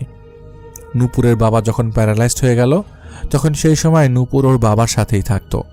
নূপুর যখন 9-এ উঠল তখন ওর আব্বা হঠাৎ করেই মারা যান। কিভাবে মারা গেল, কেন মারা গেল সেটা আমরা কেউ ভালোভাবে জানি না। এরপর থেকে নূপুর একটা জিনিস দেখত, আর তা হচ্ছে ওর বাবাকে, এবং বাবাকে প্রায় সময় দেখত। নূপুর ওর বাবাকে ঠিক সেই সময়গুলোতেই দেখত যখন নাকি নূপুরের সামনে বিপদ আসবে বা কেউ মারা যাবে। ঠিক ওই সময়টাতেই নূপুরের বাবা ওনার সাথে দেখা করতে আসতো, আর স্বপ্নে বলে দিত আমাদের এলাকায় এক মহিলা থাকতো, তো সে আবার নূপুরের খুব দূর সম্পর্কের আত্মীয়। নূপুর রাতে স্বপ্নে দেখলো ওই মহিলা অ্যাক্সিডেন্ট করেছে। সকালবেলা নূপুর ওর মাকে বলতে যা, মা আমি ওই ফুফুকে দেখলাম অ্যাক্সিডেন্ট করতে, ওনাকে বইলো আজকে সাবধানে চলাফেরা করতে। ওর মাকে বলার পর ওর মা তেমন আর পাত্তা দেয় নাই, ভাবে ছোট মানুষ কি না কি বলছে। নূপুর আর ওই দিন সারাদিন বাসা থেকে বের হলো না। আজব ব্যাপার হচ্ছে সেই মহিলা বিকালবেলা যায় চায়ের দোকানে চা নেওয়ার জন্য। ওদের এলাকার রাস্তাটা আবার বেশ ছোট বলে ভুল হবে, 2 পাশে দোকান আর বাজারের বসার কারণে রাস্তা ছোট চিপা গলির মতো হয়ে গেছে। ওই দিন সেই এলাকায় একটা ট্রাক ঢোকে, সম্ভবত বালু বা ইটের ট্রাক। সেই মহিলা চায়ের দোকানের সামনে দাঁড়ায় চা নেওয়ার জন্য। অমনি সেই বালুর বা ইটের ট্রাক যেটাই হোক সেটা সেই মহিলা সহ দোকানের ভেতর ঢুকে যায়। অনেকে বলাবলি করে ট্রাক নাকি ব্রেক ফেল করেছিল, আর সেই মহিলা ট্রাকের ধাক্কায় সেখানে স্পট ডেড। নূপুরের মা আবার বেশ সুন্দর ছিল। তখনকার সময় উনি পার্লারে যেত। আর নূপুরের এই দিক দিয়ে বেশ কিছু জিনিস দেখতে পাওয়া ছিল যে একটা বিরাট সমস্যা। অনেক সময় আমরা যখন খেলতে যেতাম নূপুর বলতো এইখান দিয়ে এই মাত্র একটা জিন গেল। তখন আমরা সবাই ওর কথা শুনে দুষ্টামি করতাম, ওর উপর হাসাহাসি করতাম। নূপুরকে দুষ্টামি করে বলতাম, তুই তাহলে মানুষের বাচ্চা না, তুই তাহলে জিন ভূত দেখিস, তুই জিনের বাচ্চা। পোলাপান ছিলাম, যতটুকুকে খ্যাপানো যায় ততটুকু খ্যাপাতাম। নূপুরের বাবা মারা যাওয়ার পর নূপুরের মা আমরা আসলে দেখি নাই, তবে শুনেছি যে ওই এলাকার কোনো একজন লোকের সাথে নাকি তার রিলেশন ছিল। আর উনিও যেহেতু বেশ সুন্দর ছিলেন, নিয়মিত পার্লারে যেতেন, সেই সময় এটা কেউ বিশ্বাস করে নিয়েছে। তখন এলাকার অনেকেই নূপুরের আম্মাকে যেতে নিষেধ করতো যে তোমার স্বামী মারা গেছে, হয়ে পার্লারে যেও না, নিজেকে সংযত করো, সামাজিক রীতিনীতি। কিন্তু উনি কারো কথা তেমন পাত্তা দিতেন না। একদিন নূপুর ওর মাকে বলছে, মা আজকে তুমি পার্লারে যেও না, আর তুমি যদি আজকে পার্লারে যাও তাহলে তুমি বাঁচবে না, তুমি তোমার নিজের চেহারা দেখেই আজকে মরে যাবে। পরে নূপুরের আম্মা পাশের বাসার ভাড়াটিকে বলছে, দেখেন আমার মেয়েও আমার রূপ নিয়ে হিংসা করে, যার জন্য আমাকে এই ধরনের কথাবার্তা শুনতে হচ্ছে। নূপুরের এসব কথা বলার জন্য আন্টি নূপুরকে দেখতেই পারতো না। আর একটা বিষয়ের জন্য দেখতে পারতো না, তা হচ্ছে ওনার মেয়ে এমন হাবিজিবি জিনিস দেখতে পারা এবং বলে দেওয়া, যা বলতো মোটামুটি মিলতো। এর মধ্যে নাকি ওর বাবা ওর কাছে আসে, এসে বলে যায় আজকে এখানে একটা এইটা হবে ওইটা হবে। আর মূলত এই সকল বিষয় ওর বাবা করতো না, কি ওর বাবার সাথে থাকা সেই জিনগুলা করতো সেটা আমরা জানি না। তবে সকলের ধারণা যে সম্ভবত ওনার সাথে থাকাকালীন জিনটাই সেই কাজগুলা করতো। তা আন্টি সেদিনের মতো পার্লারে যায়, যাওয়ার পর ব্রু প্লাক করে বাসায় আসে। বাসায় এসে সেদিন দুপুরবেলা ঘুম দেয়। এর মধ্যে নূপুর বা আমরা আমাদের এলাকা ছেড়ে অন্য এলাকায় বাসা দেয় নূপুররা। আমি আবার সেদিন স্কুল শেষ করে স্লিপারে ওঠার জন্য যাই। আমার আবার স্লিপারে ওঠার খুব শখ। স্লিপারে উঠতে গিয়ে আমার জামা সেদিন সময় ছিঁড়ে যায়। ওই দিন স্লিপারে রেগে জামাটা আমার ছিঁড়ে যায়, পরা জামাটা আর কি। আমি সেদিন ভয়ে আর বাসায় যাইনি। আমার এক ফ্রেন্ডের বাসা ছিল নূপুরদের বাসার সাথেই। ওর আম্মার আবার সেলাই মেশিন ছিল। আমি আমার ওই ফ্রেন্ডকে বলি, চল তোর বাসায় যাই, গিয়ে আন্টিকে বলবো আমার জামাটা একটু সেলাই করার জন্য। আমি দুষ্ট ছিলাম, বিধায় সবাই মোটামুটি আমাকে আদর করত। ওখানে যাওয়ার পর দেখি এলাকার মধ্যে হইচই। আন্টিও বাসা থেকে বের হয়ে গেছে দেখার জন্য হইচই কেন। তখন আমার ফ্রেন্ড ওর আম্মুকে বলছে, আম্মু কই যাও? পরে আমার ফ্রেন্ডের আম্মু বলছে যে অমুক এলাকায় একজন আন্টি মারা গেছে, ওখানে যাই। আন্টি বলে যে ভ্রুর উপরে নাকি অনেকগুলো জোক জেকে বসে আছে। এই কথা শুনে বিষয়টা আমার কাছে খুব মজা লাগে। আমি ভাই জোক বসে আছে মানে কি, এটা কিভাবে সম্ভব? এতদিন খালি শুনেই আসছি, কিন্তু ওই দিনের ঘটনা মোটামুটি এলাকার সবাই কম বেশি দেখেছে। আমিও সেদিন প্রথমবারের মতো এমন আজব বিষয় দেখলাম। আমি সেই আন্টির সাথে যাই, গিয়ে দেখি সেটা আর কেউ না, নূপুরের মা। আন্টি ওই দিন আর পার্লার থেকে এসে ঘুম থেকে উঠে মারা যায়। আমি যতটুকু শুনেছি আন্টি পার্লার থেকে আসার পর ঘুম দেয়। ঘুম থেকে উঠে নাকি উনি দেখে ওনার ভ্রু অনেক মোটা হয়ে গেছে, আর ভ্রুর দুই পাশে কয়েকটা জোক জেকে বসে আছে। উনি আয়নার দিকে তাকায় দেখার জন্য। উনি আয়নার মধ্যে নিজেকে এই অবস্থায় দেখে জোরে একটা চিৎকার দেয়, আর চিৎকার দেওয়ার সাথে সাথে হয়তো হার্ট অ্যাটাক করে বা স্ট্রোক করে মারা যায়। পাশের বাসায় যে ভাড়াটিয়া মহিলার কাছে নূপুরের মা বলে গিয়েছিল যে নূপুর ওনার রূপ দেখে হিংসা করে। তখন ওই মহিলা সবাইকে বলে যে নূপুর এরকম এরকম বলছে। তখন নূপুরের দিকে সকলের একটা বদ নজর আসে। আত্মীয় স্বজন সবাই তখন ওকে আর চোখে দেখা শুরু করে। আর মজার বিষয় হচ্ছে, এলাকায় কেউ যদি মারা যায়, সেটা ওর পরিচিত বা অপরিচিত হোক, কিভাবে যেন সকলের আগে ও বলে দিত। অনেক সময় এমনটা হয়, আমরা কেউ মারা গেলে তার ফেসটা দেখলে বুঝি হয়তো তাকে স্বপ্নে দেখছি, কিন্তু নূপুরের ক্ষেত্রে এটা বিষয়টা ছিল একদম উল্টা। ও জীবিত থাকা অবস্থায় বলে দিতে পারত যে ওই লোকটা আজকে মারা যাবে, আর ও নিজে গিয়ে সেই লোকটাকে বলে আসতো যে আপনি একটু সাবধানে থাকবেন, আপনার সাথে এরকম হতে পারে। ওর এই বলে আসাটা সবাই ভালোভাবে নিত না, ভাবতো যে মারা যাক, ওর তাতে ওর কি, আর ও বলেই বা কেন আসবে। এতে করে যে মারা যাবে তার উপর আর তার পরিবারের উপর একটা খারাপ প্রভাব পড়ে। এলাকার সকলে তখন নূপুরকে অবহেলা করা শুরু করলো, বলতে গেলে এক ঘরে করে দেয়। আর যেহেতু নূপুরের মা বাবা জীবিত ছিল না, তাই ওর দেখাশোনার জন্য তেমন কেউ ছিল না। আত্মীয় স্বজনরা অপয়া ভেবে মুখ ফিরিয়ে নেয়। এর মধ্যে একদিন নূপুরের এক দুঃসম্পর্ক ফুপু নূপুরকে তাদের কাছে নিয়ে যায়। তারা তাকে নিজের মেয়ের মতো লালন পালন করে। তবে তার মধ্যে একটা ঘটনা ঘটে। নূপুর তাদের বাসায় যাওয়ার পর সাথে সাথে ছোট ছোট ইনসিডেন্ট ঘটতে থাকে। যেমন নূপুর একটা কাজিন ছিল, ওর কাজিনের নাম ছিল আফরিন। নূপুর আফরিনের সাথেই ঘুমাতো। তো একদিন হুট করেই আফরিন ভোরবেলা ঠিক আজানের আগ মুহূর্তে ঘুম থেকে চিৎকার দিয়ে উঠে আর বলতে থাকে, আমার পিঠ খুব জ্বালা করছে, পিঠ খুব জ্বলছে। আর এই কথা শুনে নূপুর লাফ দিয়ে ঘুম থেকে ওঠে। আফরিনের পিঠ এত পরিমাণ জ্বলছিল যে নূপুর উঠে লাইট অন করে পিঠ তাড়াতাড়ি চেক করে। ওরা দুজনে একসাথে একটা জিনিস দেখে, তা হচ্ছে যেভাবে হিন্দু ধর্মাবলম্বীর মহিলারা সিঁদুর কপালের তিলক দেয়, সেভাবে তিলকের 3টা ফোঁটা ওদের রুমের ফ্লোরে একটা সার্কেলের মতো করে আঁকা। আর আফরিনের পিঠের মধ্যে এমন জায়গায় আঁচড় দেওয়া যেখানে ঘুমের মধ্যে চুলকানো বা আঁচড় দেওয়া প্রায় অসম্ভব। পিঠে কিন্তু সচরাচর হাত দিলে সম্পূর্ণ হাত যায় না। 2-3টা নখের আঁচড় ওর পিঠে প্রায় স্পষ্ট। আর নূপুর তখন আফরিনকে জিজ্ঞাসা করে, কি ব্যাপার, তোকে এভাবে কে আঁচড় দিল?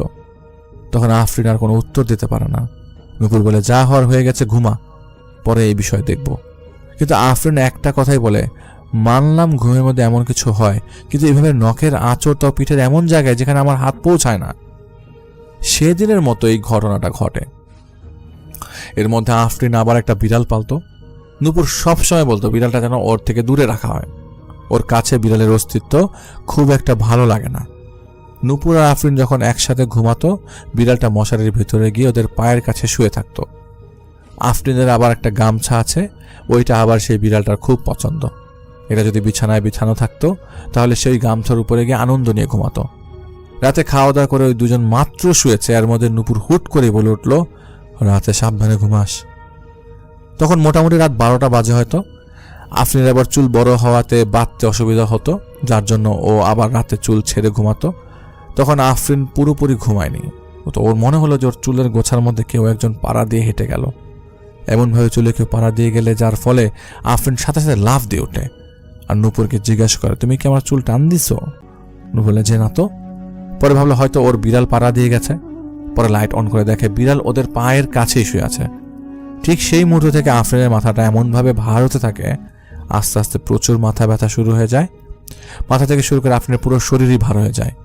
2-3 দিন ব্যথা থাকে, সাথে অনেক জ্বর, কোনোভাবে ব্যথা কমে না। পরে ডক্টরের কাছে গেলে কিছু টেস্ট দেয়, মায়ের মাথার সিটি স্ক্যান ধরতে বলে, রিপোর্টে মাইগ্রেনের সমস্যা ধরা পড়ে। ডক্টরের কাছ থেকে আফরিন ওর মাকে সব বলে দিল, নূপুর কি বলেছিল আর কিভাবে কি হলো। নূপুরের ফুফু বিষয়টা তেমন গুরুত্ব দিল না, আর ফুফু জানে আগে থেকেই নূপুরের এমন কথা বলার অভ্যাস আছে।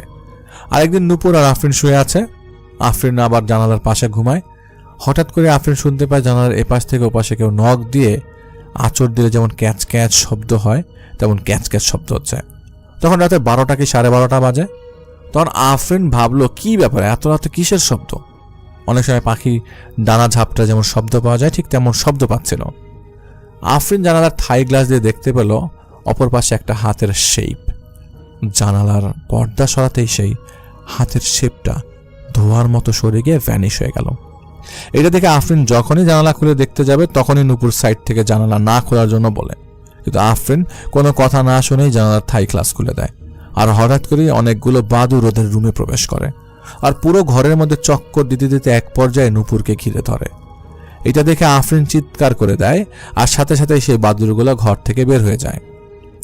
আরেকদিন নূপুর আর ওর ফুফু রান্নাঘরে কাজ করছিল। ওরা সম্ভবত 5 তলায় থাকতো। নূপুর আর ওর ফুফু দুজনেই একসাথে দেখলো যে ঠিক ছাদ থেকে একটা শ্যাডো জাস্ট লাফ দিয়ে ওদের জানালা বরাবর নিচে পড়ে গেল। এটা দেখে নূপুরের ফুপ্পি হঠাৎ ভয় পেয়ে যায়, আর ওনার মেয়ের বলা কথাগুলো মিলাতে থাকে, কিন্তু নূপুরকে কিছু বুঝতে দেয় না।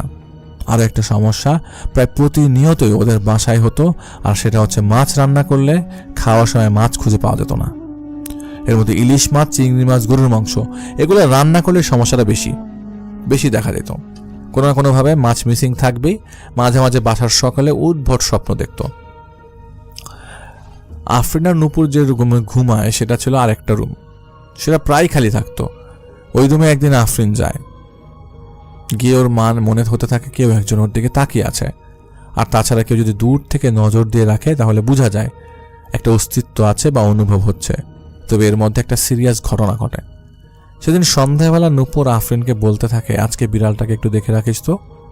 আফরিন বুঝতে পারে আজকে হয়তো কোনো অঘটন ঘটবেই, কারণ নূপুর যতবারই যা বলেছে মূলে মিলে গেছে। সেদিন মাগরিবের টাইমে আফরিনের বিড়ালটা আবার খুব ছোট, ওদের আবার বক্স খাট, সেই বিড়ালের আবার বক্স খাটের উপর উঠতে মোটামুটি কষ্ট হয়ে যায়। আর ওদের রুমের ব্যালকনিটা খাট থেকে আরও 1 হাত উঁচুতে, আর ব্যালকনির উপরে গ্রিল লাগানো, দেয়াল দিয়ে ঘেরা অনেকখানি, বলতে গেলে আফরিনের কোমর পর্যন্ত দেয়াল। তো ব্যালকনির দেয়াল সর্বোচ্চ 3 থেকে 3.5 ফুট উঁচু হবে, আর আফরিনের বিড়ালটা সর্বোচ্চ 1 থেকে 1.5 ফুট লাফ দিতে পারে। 1.5-2 মাসের বিড়ালের চেয়ে বেশি উপরে লাফ দেওয়া সম্ভব না। খাটে উঠতে গেলে নাকি খাট ধরে ঝুলে থাকে, পরে আফরিন ওকে টান দিয়ে খাটের উপর উঠাতো। তো মাগরিবের আগে আজান দিয়েছে, আফরিন নামাজটা আদায় করলো। নামাজ আদায় করে দরজা খুলে দেখে যে বিড়ালটা নাই। খুঁজতে খুঁজতে গিয়ে দেখে অন্য বাসার ছাদে গিয়ে পড়ে আছে। 5 তলা থেকে সোজা 2 তলায় পড়েছে। আর বিড়ালটা যেই জায়গায় পড়েছে সেইটা পড়ার সাথে সাথেই টয়লেট করে দিয়েছে, আর ওই জায়গায় নিশ্চুপ হয়ে বসে আছে। একটা ছোট্ট বিড়াল লাফ দিয়ে যতটুকু পারবে তার থেকে 3 গুণ বেশি লাফ দিয়ে সে অন্য বাড়ির ছাদের মাঝখানে যে পড়ে আছে। প্রথমে আফরিনদের বাসা, তারপর 2 বাড়ির মাঝখানে অন্য একটা জায়গা, তারপর আরেকটা বিল্ডিং, ওই বিল্ডিংয়ের ছাদে গিয়ে মাঝখানে পড়েছে। আফরিন অবাক হয়ে যায়, এটা সম্ভবই না যদি না কেউ বিড়ালটাকে ছুঁড়ে মারে। যদি সাইন্টিফিক্যালি বলি বা যেভাবে বলি না কেন, এটা কোনোভাবেই সম্ভব না। একটা ছোট্ট বিড়ালের পক্ষে এত দূর যাওয়া সম্ভব না। পরে আফরিন ওকে ডক্টরের কাছে নেওয়ার পরে হাতের এক্সরে করানো হয় এবং খুব একটা ভালোভাবে ভেঙে গেছে হাতটা। পরে ডাক্তারের পক্ষ থেকে যা ট্রিটমেন্ট দেওয়া ছিল দিয়ে দেয়। আফরিন বিড়ালটাকে নিয়ে বাসায় আসে। ট্রিটমেন্ট করে আনার পর বিড়ালটা বেশ ভয় ভয় থাকতো, ব্যালকনির দিকে যেত না। তবে এর মধ্যে যেহেতু বিড়ালটার একটা হাত অলরেডি ভেঙে গেছে, ও ঠিকভাবে হাঁটতেও পারতো না। এক জায়গায় বসে থাকতো মরার মতো, কিছু খেত না। কিন্তু যখনই মাগরিবের আজান দিবে, এমন অবস্থায় ঠিক সেই মুহূর্তে বিড়ালটা যেটাই হোক ব্যালকনির মধ্যে যাওয়া লাগবেই। আজানটা শেষ হয়ে যাবে, আস্তে করে ব্যালকনি থেকে চলে আসবে আর এসে একদিকে নিস্তেজ হয়ে পড়ে থাকবে। তবে এটা হয়তো সবার কাছে নর্মাল লাগতে পারে, কিন্তু আফরিনের কাছে এটা আর নর্মাল লাগে না। হয়তো অনেকের মনে হতে পারে মাগরিবের সময় ব্যালকনিতে যাওয়া এমনটা কি বিষয়, কিন্তু 2 দিন 3 দিন হলে না হয় একটা কথা ছিল, কিন্তু একটানা 8-9 দিন একই সময়ে একই টাইমে যে বিড়াল সারাদিন মরার মতো বসে থাকতো, সেটা মাগরিবের সময় অ্যাক্টিভ হয়ে ওই ব্যালকনিতে চলে যেত। আর তাছাড়া এটা এমনও না যে বিড়ালটা অসুস্থ অবস্থায় এই কাজটা কন্টিনিউ করছে। এর মধ্যে ওর শাহজালাল মাজারে যায়। মাজারে যাওয়ার পর সেই স্থানটা একটা কবরস্থান আছে, আর সেই কবরস্থানের সাইডের গেট দিয়ে ঢুকতে ঢুকতেই সন্ধ্যা আজান দিয়ে দেয়। যখন আফরিন আর নূপুর মাজারের ভেতর ঢুকে আর কি, ওখান থেকে কই থেকে একটা লোক আসে। সেটা মানুষ না অন্য কিছু তা বুঝতে পারেনি। মাজারে অনেক রকমের লোক থাকে, এর মধ্যে কেউ টাকা উঠায়, আবার কেউ অন্যান্য কাজ করে। লোকটা জাস্ট আসে, এসে নূপুরকে একটা সালাম দেয়। সালাম দিয়ে ওর হাতের সাথে হাত মিলাতে চায়। পরে আফরিন সেই লোকের সালামের উত্তরটা জোরে দেয়, কিন্তু নূপুরের কোনো রেসপন্স ছিল না। পরে সেই লোকটা নূপুরের দিকে তাকায় আর নূপুরকে উদ্দেশ্য করে বলে, আম্মা, আপনাকে আমি সালাম দিছিলাম। তো নূপুর সালামের উত্তরটা নিয়ে 2-3 কদম পা ফেলছে। আর আফরিনের মনে খটকা লাগে যে লোকটা আসলে কোনো টাকা পয়সা চাইবে কিনা, দেখি তো লোকটা আছে কিনা। এই বলে ঘাড় ঘুরে দেখে লোকটা সেখানে নাই। এত দ্রুত ওইখান থেকে চলে যাওয়ার কোনো অপশন নাই, জাস্ট কয়েক সেকেন্ডের ব্যাপার। এর মধ্যে ওরা 2জন সাথে সাথে এই ঘাটটা ঘুরায়, আর 2জন কিছুক্ষণ লোকটাকে খুঁজতে থাকে, কিন্তু কোথাও পায় না। ওরা ভাবতে থাকে কি ব্যাপার, লোকটা গেল কই। তাছাড়া লোকটা ওদের সামনে দাঁড়ানো ছিল, সেখান থেকে ওরা জাস্ট ঘুরে 2-3 কদম হেঁটেছে। এর মধ্যে একেবারে ভ্যানিশ হয়ে যাওয়া তো সম্ভব না। আর ওইটা যেহেতু পুকুর পাড়ের সাইড ছিল, আর পেছনে হচ্ছে গেট দিয়েও তো যদি বের হয়ে যায় তাহলে মিনিমাম 1 মিনিট সময় লাগবে। ওইখানের এই ঘটনা ঘটলো, যা ওদের সকলের কাছে খুব অদ্ভুত লাগে। আর সেই লোককে দেখার কি মানে হতে পারে সেটা ওরা সঠিক জানতো না। আর সেই লোকটা আদৌ মানুষ ছিল নাকি সেটাও ওরা জানে না। তো একদিন নূপুর আর আফরিন গল্প করছিল। গল্প শেষ করেই 2জন ঘুমিয়ে পড়ে। আফরিন তখনও জেগেছিল। হঠাৎ করেই নূপুরের হার্টবিট খুব দ্রুত গতিতে চলছে, আর তার সাথে সাথে খাটটা ভাইব্রেট করছে। ভূমিকম্প হলে খাট যেমন হালকা নড়তে থাকে, ঠিক সেরকমভাবেই ভাইব্রেট হচ্ছিল। আর আফরিনের খারাপ লাগতে থাকে। নূপুরের গায়ে হাত দেয়। হাত দেওয়ার সাথে সাথে আফরিন বুঝতে পারে নূপুরের হার্টবিট নাকি অনেক স্পিডে লাফাচ্ছিল।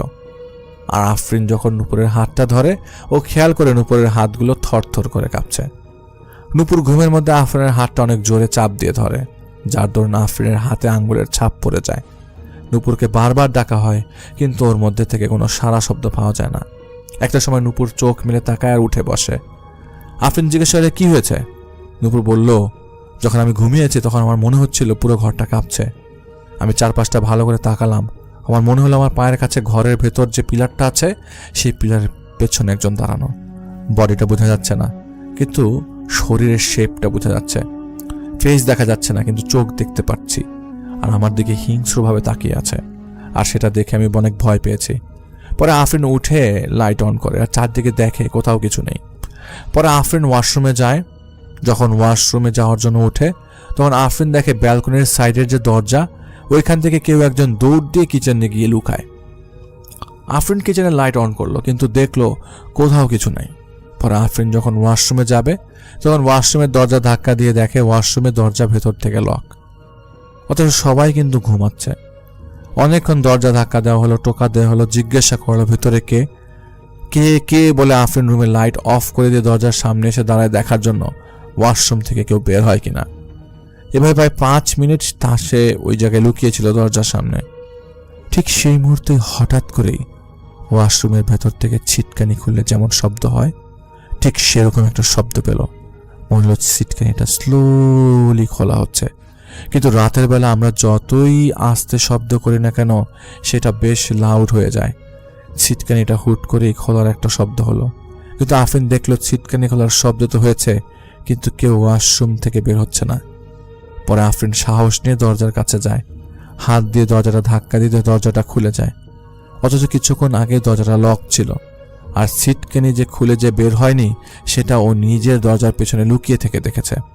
আর কেউ যদি বের হয় তাহলে ওদের রুম ক্রস করেই অন্য রুমে যেতে হবে। এইটা দেখে আফরিন বেশ ভয় পায়। ও দৌড়ে গিয়ে খাটের উপরে উঠে পড়ে।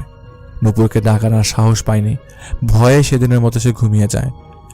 লাস্ট যেই ঘটনাটা ঘটে, নূপুর একদিন রাতে স্বপ্ন দেখছিল একটা জঙ্গলের ভেতরে একটা বয়স্ক মহিলা প্রায় সন্ধ্যা হলে সেই জঙ্গলের ভেতরে ঢোকে, আর সকাল হলে সেই জঙ্গল থেকে বেরিয়ে আসে। আর সেই বয়স্ক মহিলার পেছনে থাকে বড় একটা সাপ, কালো সাপ। সাপটা যখনই ফোনা তুলতো সেই মহিলাকে ছোবল মারতে যাবে, ঠিক সেই মুহূর্তে নূপুরের ঘুম ভাঙে। নূপুর ঘুম থেকে ওঠার পর ভাবতে থাকে সেই বয়স্ক মহিলা কে কোথায় যেন দেখেছে। পরে নূপুরের মনে পড়ে এই মহিলাটা তাদের এলাকাতেই থাকে। পরদিন আফরিন আর নূপুর যখন বাসা থেকে বের হয় কোনো একটা জায়গায় যাওয়ার জন্য, ঠিক সেই মুহূর্তে নূপুর ভাবে সেই মহিলার বাসায় যাবে, কিন্তু আফরিন যেতে না করে। ও বলে এখন গিয়ে যদি এসব কথা বলো মানুষ কিভাবে নেবে তা আমরা জানি না, পরে হয়তো আমাদেরই কোনো সমস্যা হবে। পরে ওরা যখন রাস্তায় এসে দাঁড়ায়, নূপুর খেয়াল করে সেই বয়স্ক মহিলাটা রাস্তায় দাঁড়িয়ে আছে আর তার বড় ছেলে তার সাথে আছে। সম্ভবত তারা কোনো একটা জায়গায় যাচ্ছে। নূপুর সেই মহিলাকে দেখে দৌড়ে তার কাছে যায়। সেই মহিলা তার ছেলেকে বলে আপনার আম্মাকে কিছুদিন সাবধানে রাখবেন, ওনার বেশ বড় বিপদ। তার ছেলে জিজ্ঞেস করে তুমি কিভাবে জানলে? পরে নূপুর বলে আমি জানি। সেই মহিলার ছেলে ভাবে হয়তো নূপুরের মাথা খারাপ, আর খারাপ না ভাবারও উপায় নেই। হঠাৎ করে কেউ এসে যে ধুম করে এসব কথা বলে তাহলে কে বিষয়টা ভালোভাবে দেখবে। সেই মহিলার ছেলে কিছুটা রাগান্বিত হয়ে নূপুরকে ধমক দেয় আর বলে এখান থেকে চলে যাও। তখন আসার সময় নূপুর একটা কথাই বলেছিল, আপনার আম্মার খেয়াল রাখেন। এর 2 থেকে 3 দিন পর সেই লোকটা নূপুরদের বাসায় খুঁজে আসে নূপুরের কাছে আর জিজ্ঞেস করে তুমি সেই দিন সেই কথাটা কিভাবে বললা? নূপুর বলল আমার বাবা আমাকে স্বপ্নে এসে বলে গেছে। তখন সেই লোকটা জানালো যে ওনার বাবার বাড়িতে কিছু জায়গা জমি নিয়ে সমস্যা হচ্ছে, তাই তিনি আর তার মা সেদিন গ্রামের বাড়িতে যাওয়ার উদ্দেশ্যে রওনা দেয়। তারা ঠিকভাবেই পৌঁছায়। দুপুরের মধ্যে জায়গায় বা মীমাংসা করার দরকার করে ফেলে। বিকালে ওনার আম্মা হাঁটতে বের হয়। গ্রামের 2 পাশের রাস্তা দিয়ে সামান্য কিছু বাঁশঝাড় আর ঘন জঙ্গল আছে। উনি যখনই ওইখানে জায়গাটা ক্রস করতে যাবে কোথা থেকে একটা বিষাক্ত সাপ এসে তাকে ছবল মারে, আর সাথে সাথে ওনার মুখ দিয়ে লালা বের হয়ে উনি ওখানেই মারা যান। এটা নূপুর সহ ফুপুর পরিবারের সকলে শোনে আর বেশ ভয় পায়। এলাকায় মোটামুটি জানাজানি হয়ে যায় যে এই মেয়ে যা বলে তাই হয়। একদিন হঠাৎ করেই শুনি নূপুর কোথায় যেন গায়েব হয়ে গেছে। কোথায় গেছে কেউ জানে না। আমরা তখন সেই এলাকা ছেড়ে চলে আসি, যার দরুন নূপুরের ব্যাপারে আর তেমন কিছু জানা হয়নি। এই ছিল ঘটনা। এই ঘটনাটা যিনি আমাকে পাঠিয়েছেন তিনি তার নাম ঠিকানা প্রকাশ করতে মানা করেছেন দেখে আমি তা গোপন রাখছি। তো আমি তার ছদ্মনাম দিচ্ছি রাকিব। তো রাকিব ভাই বেশ কয়েক বছর আগের থেকেই ওনার বেশ কয়েকটা জিনের সাথে খুব ভালো পরিচয় ছিল এবং সেই জিনগুলোর মাধ্যমে তিনি বিভিন্ন রকমের সমস্যার সমাধান করে থাকতেন। ওনার যে নিকট আত্মীয় স্বজন ছিল বা নিকট বন্ধুবান্ধব ছিল, সেই বন্ধুবান্ধবরা যদি কখনো বিপদ আপদে পড়তো তিনি সেই জিনের মাধ্যমে সমস্যার সমাধানগুলো করে থাকার চেষ্টা করতেন। তো এরকম একটা ঘটনা ওনার জীবনে ঘটে যেটা উনি আমাকে শেয়ার করেছেন। 2019 সালের 20 সেপ্টেম্বর সেই ঘটনার সূত্রপাত ঘটে। সেদিন তিনি ক্লাসে ছিলেন, ক্লাস করছিলেন। তো উনি খেয়াল করে যে ওনার মোবাইলে ওনার এক বড় ভাই অনেকবার ফোন দিচ্ছিল।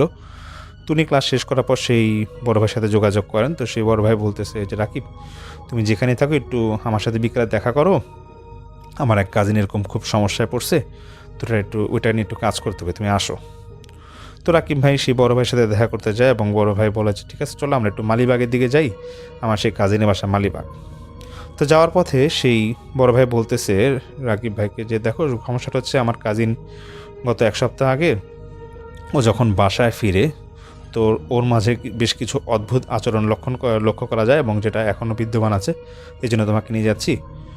তো রাকিব ভাই বলতেছে যে কী ধরনের সমস্যা হয়েছে বলেন শুনি। তখন সেই ভাইয়া বলতেছে যে আমার কাজিন এরকম সে বাসায় আসার পর থেকে ও কাঁচা মাংস খাওয়া শুরু করছে এবং ফ্রিজ থেকে খুলেই সে কাঁচা মাংস খাওয়া শুরু করছে। তো এটা ওর আব্বা আম্মা দেখে, ও খুব বকাবকি করে, তারপর ও থামতেছিল না, ও শুধু জোরে জোরে হাসতেছিল। তারপরে রাতে যখন ও খেতে যাবে ও দেখা যাচ্ছে যে একাই অনেকজনের খাবার একসাথে খেয়ে ফেলতেছে এবং ঠিক সেই রাতেই নাকি যেদিন থেকে সমস্যা শুরু হয় সেই রাতেই নাকি ওর বাসায় ওর রুমে গিয়ে ও হাত পা কাটাকাটি শুরু করতেছে। তো এটা বলার পর রাকিব ভাই উনি বলতেছে আচ্ছা ঠিক আছে আমরা বাসায় যাই, গিয়ে দেখি কি সমস্যা, তারপরে বাকি কি করা যায় দেখি। তো রাকিব ভাই ওনার একটা গুণ ছিল যে কোনো বাসায় যদি কোনো খারাপ বা বদ নজর থাকতো উনি নাকি আগেই বুঝতে পারতো। তো উনি যখন এরকম মালিবাগে ওই সেই বড় ভাইয়ের কাজিনী বাসায় ঢুকতে যাবে, বাসাটা উনি বর্ণনা দেয় এভাবে যে একতলা একটা বাসা এবং দেখেই বোঝা যাচ্ছিল যে 3-4টা বা 5টা রুমই সেই বাসাটার মধ্যে আছে। তো রাকিব ভাই গেটে ঢুকতেই উনি ফিল করতেছে যে ছাদের থেকে ওনাকে কেউ দেখতেছে। এটা নাকি ছিল বিকেলের কিছু বিকেল এবং মাগরিবের আগ মুহূর্তে এরকম একটা সময়। তো উনি রাকিব ভাই উপরে তাকায়, উনি ফিল করলো যে কেউ চলে গেল ছাদ থেকে। যাই হোক উনি সেই বাসায় রুমে ঢুকবে, তো ঢুকার পর উনি যখন বাসার মেন গেট দিয়ে ঢুকবে বাসায় ঢুকতেছে, তো ঢুকেছিল করিডোর পর থেকে বিভিন্ন রুম, 1টা 2টা 3টা এরকম 4টা রুম ভাগ করা। তো প্রথম রুমটা থেকে উনি একটা বাজে গন্ধ পাচ্ছিল। তো এবং বাজে গন্ধ পাওয়ার পর উনি ওনার বড় ভাইকে বলতেছে যে ভাইয়া এই রুমটা একটু খুলেন দেখি। তো সেই বড় ভাইয়ের কাজের নাম ছিল রাফসান। তো রাকিব ভাই যখন দরজাটা খুলে দেখতেছে যে রাফসান সে ঠিক আবার সেই কাঁচা মাংস কোত্থেকে জানি সে নিয়ে আসছে, সে খেতে যাবে এমন টাইমে রাকিব ভাইকে দেখি সে উল্টাপাল্টা বকাবকি শুরু করছে এবং রাকিব ভাই দেখতেছে যে চেহারাটা দেখি নাকি বোঝা যাচ্ছিল যে ছেলেটাকে খারাপ কিছু আসর করছে। তো রাকিব ভাই ভদ্রভাবে ভালোভাবে জিজ্ঞেস করতেছিল যে আপনি কে। তখন সেই রাফসানের উপর ভর করে থাকা সেই জিনটা বলতেছে আমি যেই হই তুই কে এটা আমি ভালোভাবেই জানি। তখন রাকিব বলতেছে আমি কে বলেন তো। তখন রাকিব ভাই দাদার নাম নিয়ে বলতেছে যে তুই অমুকের নাতি। তো এটা বলার পর রাকিব ভাই কিছুটা বোঝা যায় যে না আসলেই খারাপ কিছু ছেলেটাকে ভর করছে। তো তখন তিনি আস্তে থেকে রুমটা থেকে বের হয়ে যায় এবং সেই বড় ভাইকে বলতেছে যে ভাইয়া আমি আজকে না হলে চলে যাই, আমি কালকে এরকম আসবো, সমস্যা নাই। তো তখন রাকিব ভাই উনি বাসায় চলে যায়। বাসায় চলে যাওয়ার পরে উনি এশার নামাজের পরে ওনার যে জিনগুলোর সাথে ভালো খাতির ছিল এরকম 3টা জিনকে উনি ডাকে এবং সেই জিনগুলোকে এরকম ঘটনাটা বলে যেরকম একটা বাসায় গেছিলাম, ছেলেটার নাম এরকম, ওর বাবার নাম এরকম, তো এরকম জায়গাটা থাকে, ওদের এক সমস্যা হচ্ছে, কী করা যায় বলো। তখন একটা জিন বলতেছিল যে আসলে সমস্যাটা হচ্ছে যে হিংসা মানুষকে পশু বানায় ফেলে। তো এই ছেলেটাকে কোনো একটা হিংসার কারণে এরকম ট্র্যাপে ফেলানো হয়েছে। তখন জিনটা পুরোটা বিস্তারিত ঘটনা বলতেছে আসলে ঘটনাটা হচ্ছে এরকম যে রাফসানের সাথে একটা মেয়ের সম্পর্ক আছে, সেই মেয়েটার নাম রিমা। তো সেই রিমার সাথে খুব ভালোই সম্পর্ক, কিন্তু রিমারই এক বন্ধু আছে লিমন, এবং সেই ছেলেটা রাফসানেরও ভালো বন্ধু, সেই রিমাকে খুব পছন্দ করতো এবং রাফসান রিমার ফেরার আগে সেই লিমন ছেলেটা রিমাকে প্রেমের প্রস্তাব দিয়েছিল, কিন্তু রিমা এটা রিজেক্ট করে দেয়। এই জন্য সে রাফসানের সাথে যত সম্পর্ক হয়ে গেছে এবং সেই লিমন এই রাফসানকে উদ্দেশ্য করে খুব বাজেভাবে তাবিজ টোনা করছে। আর এই তাবিজ টোনাটা করা হয়েছে এটা কুমিল্লার কোনো এক মহিলা তান্ত্রিককে পিশাচের মাধ্যমে তাবিজটা করানো হয়েছে। যাই হোক তখন সেই জিন যখন এই কথা বলে তখন সেই জিন বলতেছে এই রাকিব ভাইকে যে এক কাজ করো, তুমি কালকে রোজা রাখবা এবং একটা বোতলে পানি নিয়ে যাবা এবং সেই রাফসানের বাসায় গিয়ে রোজাটা ভাঙবা এবং বোতলে পানি তুমি রোজা ভাঙার পর 1 গ্লাসে রেখে দিবে এবং সেই গ্লাসের মধ্যে কিছু ঝাড়ফুঁক দিয়ে তোমাকে কিছু কাজ করতে হবে, তুমি যাও ওই বাসায় যাও। আর কিছু রিচুয়ালের কথা বলে যেগুলো ওই বাসায় এই কাজগুলো করতে বলে। যাই হোক পরের দিন উনি তো রোজা রাখি ভাই রোজা রেখে ওই বাসায় যায়, পানি নিয়ে যাওয়ার সময় সেই জিনের কথা অনুযায়ী। তো তো উনি মাগরিবের ঠিক আগ মুহূর্তেই যাওয়ার পর সেই রাফসান যে রুমে থাকে সেই রুমে রাফসানের আব্বা এবং আশেপাশে মানে দু একজন মুরব্বী ছিল, ওদেরকে নিয়ে রুমে বসে। তো রুমটাকে উনি আগে গিয়ে অন্ধকার করে ফেলতে পারলো এবং উনি ওনার রিচুয়ালগুলো পালন করে। তো পালন করার পর রাফসান ভাই উনি তো দেখতেছিল এগুলো এবং ওনার সাথে থেকে ওনার উপর যে খারাপ জিনটা ছিল সে এসে পড়ে কিছুক্ষণের মধ্যেই। তো সবার সামনেই সে রাকিব ভাই জিজ্ঞেস করতেছে রাফসানের উপর ভর করা জিনটাকে, বলতেছে যে আসলে তুমি কে? তখন সে জিনটা বলতেছে আমি মহারানী। তখন বুঝে যায় রাকিব ভাই যে এটা আসলে মহিলা জিন এবং জিজ্ঞেস করে যে তোমাকে কে পাঠাইছে, তুমি কেন এখানে আসছো? তখন সে বলে যে আমাকে শিখা পাঠাইছে। শিখা হচ্ছিল সেই মহিলাটা, যে সেই মহিলার তান্ত্রিক যার কাছে লিমন উনি গিয়েছিল। যাই হোক সেই জিনটা বলতেছে আমাকে শিখা পাঠাইছে, 3টা পাঠা বলির মাধ্যমে আমাকে এখানে পাঠানো হয় এবং আমি ওকে ছেড়ে যেতে পারবো না। তো বলতেছে যে কেন, তোমাকে কিভাবে মানে কি করছে যে তুমি ছেড়ে যেতে পারবে না? তখন বলতেছে সেই মহিলা মহারানী জিনটা বলতেছে যে পাঠা বলি আমাকে দেওয়া হয়েছে, আমাকে একটা কথা দেওয়া হয়েছে যে ওরা আমার পাঠার বিনিময়ে ওদের ওই শিখা তান্ত্রিকটা বলছে যে রাফসানকে একবার শেষ করে দিতে। তো যাই হোক, তো এটা বলার পরে যেটা হয় যে সেই অনেকবার রিকোয়েস্ট করতেছিল রাফসানকে যাতে ছেড়ে যায়। রাকিব ভাই অনেকবার রিকোয়েস্ট করছিল কিন্তু আসলে এটা জিনটা কোনোভাবেই সেই কথা শুনতেছিল না। তখন একটা পর্যায়ে সেই জিনটা নিজের থেকেই সব কিছু বলে দেয়। ওই আগের দিন রাকিব ওনার ব্যক্তিগত জিনের মাধ্যমে যেটা শুনছিল সেই কথাগুলোই সেই মহারানী জিনটা সব বলে দিচ্ছিল। তো একটা পর্যায়ে এরকম যখন বলছে তখন রাকিব ভাই বলে দেখো তুমি যে কাজগুলো বলতেছো এটা কিন্তু আমি সূরার মাধ্যমে বা আমলের মাধ্যমে তোমাকে আমি শেষ করে দিতে পারবো, সেই বদজিনটাকে বলতেছে। তো বদজিনটাকে এরকম ভয় দেখানোর পরে সে বলতেছে ঠিক আছে আমি এক শর্তে যাব, তবে এখানে বেশ কিছু আলামত আছে, এই রাফসানের আলমারির পিছনে সেই আলামতগুলো সরাই ফেলেন, তাহলে দেখবেন যে আমি এখান থেকে চলে গেছি। তখন ঠিকই রাফসান আলমারির পিছনে বেশ কিছু আলামত পায়। একটা পুটলির মধ্যে রাফসানের নখ, কাপড় এবং ব্যক্তিগত কিছু ছোটোখাটো জিনিস পায় যেগুলো দিয়ে তাবিজ করা হয়েছিল এবং এটার সঙ্গে সঙ্গে রাকিব ভাই সঙ্গে সঙ্গে এটা উনি সরাই ফেলে এবং ঠিকই কিছুক্ষণের মধ্যে রাফসান ভাই অজ্ঞান হয়ে যায় এবং দেখতেছে উনি স্বাভাবিকভাবে সুস্থ হয়ে গেছে। এবং রাকিব ভাই উনি রোজাটা ভাঙেন এবং ওনার এক গ্লাস পানি রেখে দিয়েছিল, যাতে ঝাড়ফুঁক দিয়ে উনি রাফসান ভাইয়ের গায়ে অনেকক্ষণ পানি ছিটায় এবং কিছুক্ষণের মধ্যে রাফসান ভাই মানে সম্পূর্ণ আগের মতো কথাবার্তা বলা শুরু করেন।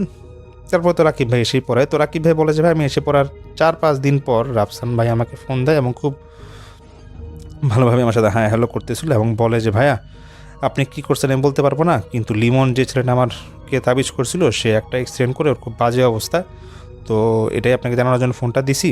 তো রাকিব ভাই আমাকে বলে যে ভাই আমি তো অনেক কেস মাঝে মাঝে হ্যান্ডেল করি নিকট আত্মীয় বা বন্ধুবান্ধবদের মধ্যে, তো এটা একটা ঘটনা ছিল যেটা আমি ভালো লেগেছে দেখে আপনাদের কাছে শেয়ার করেছি। আসসালামু আলাইকুম ভাইয়া, আশা করছি ভালো আছেন এবং আপনার অডিয়েন্স সহ সকলেই ভালো আছে এবং ভালো কাতারে রয়েছে। আলহামদুলিল্লাহ আমিও ভালো আছি।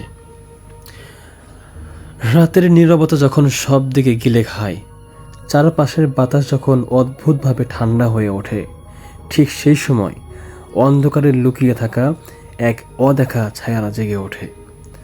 মানুষ ভাবে রাত শুধু ঘুমানোর সময়, কিন্তু রাতের আছে নিজের একটা অভিশপ্ত ইতিহাস, যেখানে কিছু গল্প কখনো আলো পায় না, কিছু কান্না কখনো শ্রোতা পায় না, আর কিছু আত্মা কখনো মুক্তি পায় না বা আজও মুক্তি পায়নি। আজকের গল্পটি তেমনই এক হারিয়ে যাওয়া আত্মার, যে নিজের কষ্ট, নিজের প্রতিশোধ আর নিজের অশান্তি নিয়ে আজও ঘুরে বেড়ায় মানুষের চোখের সামনে কিন্তু অদেখা, মানুষের কানে কাছে কিন্তু অশ্রুত। আমি আবারও সবাইকে সতর্ক করে দিচ্ছি, এই গল্প শোনার পর আপনাদের ঘরের কোণাগুলো হঠাৎ করে অন্ধকার মনে হতে পারে। আয়নার সামনে দাঁড়ালে মনে হতে পারে কেউ আপনার পেছনে নিঃশ্বাস ফেলছে, আর জানলার কাছে অকারণে ঠক ঠক শব্দ। হয়তো আরও অকারণ লাগবে না।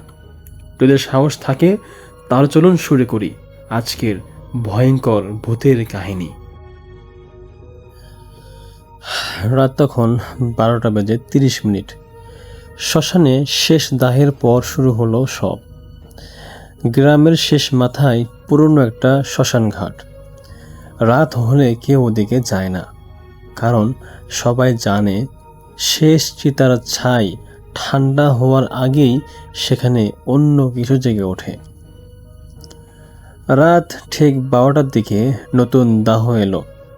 সবাই চলে যাওয়ার পর শুধু রক্ষক হরিপদ থাকলো। তার কাজ আগুন পুড়ে নিভে গেছে কিনা তা দেখে চলে যাওয়া। কিন্তু সেই রাতে আগুনটা যেন অদ্ভুতভাবে জ্বলছিলই, থামার কোনো নাম নেশান নেই। শিখাগুলো একটা না সোজা উপরে না উঠে এদিকে ওদিকে নাচছিল।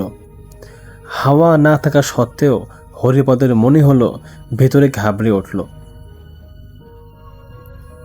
হঠাৎ অদ্ভুত শব্দ 14 নাম্বার চিতার দিক থেকে। শ্মশানের এক কোনায় চিতাস্থল 14 নামে একটা জায়গা ছিল। অনেক আগে এই অজ্ঞতা মৃতদেহ সেখানে পোড়ানো হয়েছিল। তারপর থেকে জায়গাটা বন্ধ রাখা। কিন্তু সেদিন রাত 1টার দিকে সেখান থেকে শব্দ এলো, খড়খড় খড়খড়। মনে হলো কেউ শুকনো কাঠ ভাঙছে। হরিপদ চমকে দাঁড়িয়ে রইল। তার হাতে থাকা লণ্ঠনটা হালকা দুলছে। শব্দটা এবার আরো ভয়ঙ্কর হলো। মনে হচ্ছে যেন কেউ চিতা ভেঙে বাইরে আসছে। হরিপদ দেখল তালা লাগানো লোহার গেটটা ধীরে ধীরে খুলছে। কেউ নেই চারপাশে, তবুও গেটটা ঠেলছে যেন অদৃশ্য একটা হাত। গেট পুরো খুলতেই সে দেখল একটা ছায়া মাটির উপরে হাঁটছে, কিন্তু ছায়ার পাশে কেউ নেই। অর্থাৎ অদৃশ্য কোনো দেহ, কিন্তু সে দেহের ছায়াটা প্রকাশ পাচ্ছে, কিন্তু দেহটা প্রকাশ পাচ্ছে না। ছায়াটা এগিয়ে চলছিল চিতা 14 দিকে। আর আগুনহীন জায়গা হঠাৎ করে লালচে আলোতে জ্বলে উঠল। হরিপদ দূর থেকে দেখল চিতা 14 এর ছায়ের ভেতরে কিছু একটা নড়ছে। ধীরে ধীরে দুটো হাত ওপরে উঠল, কালো পোড়া শুকনো হাত। তারপর একটা মানুষের মতো দেহ উঠে দাঁড়ালো, কিন্তু তার মুখ নেই, শুধু পোড়া ফাঁকা জায়গা। সে ঘাড় ঘুরিয়ে চারপাশে খুঁজে দেখল।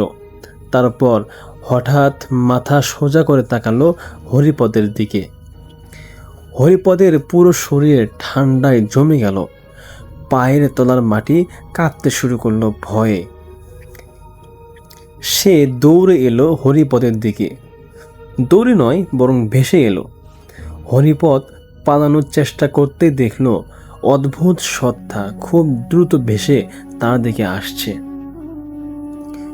কোনো শব্দ নেই, পায়ের ছাপ নেই, শুধু কালো ছায়ের গন্ধ আর কুয়াশা। হরিপদ দৌড়ে শ্মশানের পুরনো বট গাছের দিকে গেল। সে গাছটা নাকি আত্মাদের ঠেকায়, এমন একটা বিশ্বাস সবার মাঝে বিরাজমান। কিন্তু ঠিক বট গাছের নিচে যে পৌঁছাতেই তার সামনে দাঁড়িয়ে গেল সেই পোড়া আত্মা। এবার মুখের জায়গায় আগুন জ্বলছে, লাল, কখনো নীল, কখনো সাদা, 3 রঙের আগুন। সে হাত বাড়ালো। হরিপদ অনুভব করলো শরীর পাথরের মতো ভারী হয়ে যাচ্ছে। শেষ নিঃশ্বাসের আগে হরিপদ যা বলেছিল, পরদিন সকালে গ্রামের লোকেরা হরিপদকে বট গাছের নিচে অচেতন অবস্থায় পেল। মুখে ছায়ের ছাপ, চোখ চিরস্থির।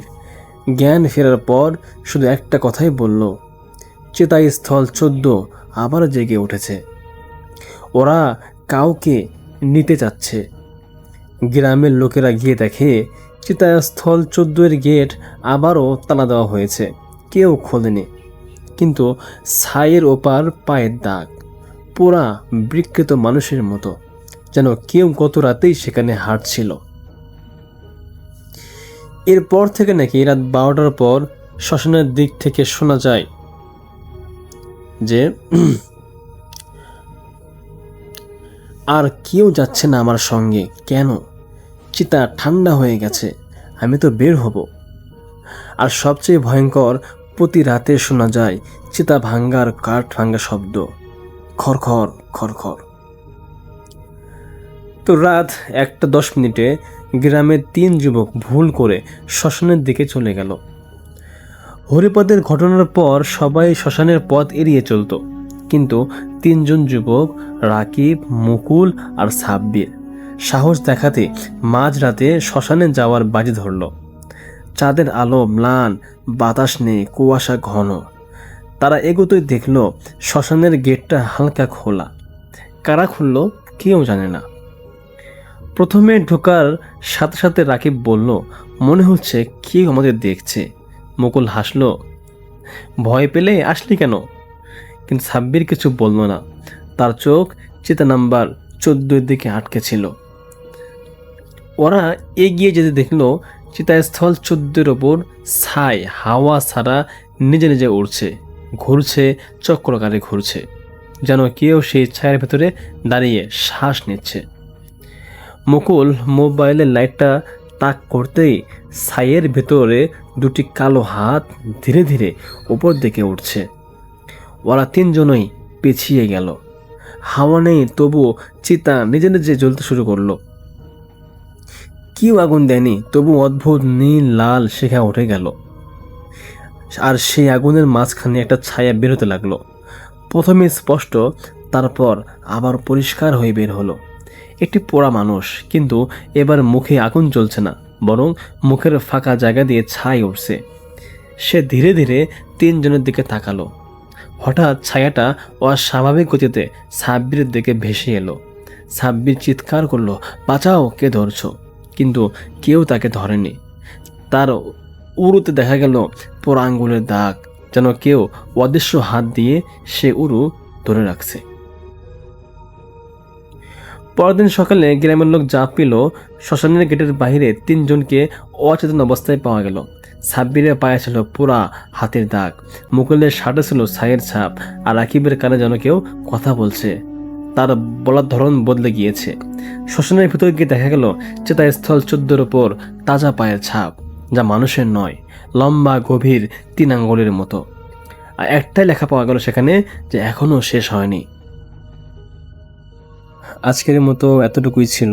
যারা অনেক ধৈর্য নিয়ে এতটুকু পর্যন্ত গল্পটা শুনেছেন, আপনারা অবশ্যই আপনাদের মূল্যবান মতামত কমেন্টে জানিয়ে দেবেন, এবং অবশ্যই আপনারা লাইক, কমেন্ট, সাবস্ক্রাইব সব কিছু করবেন।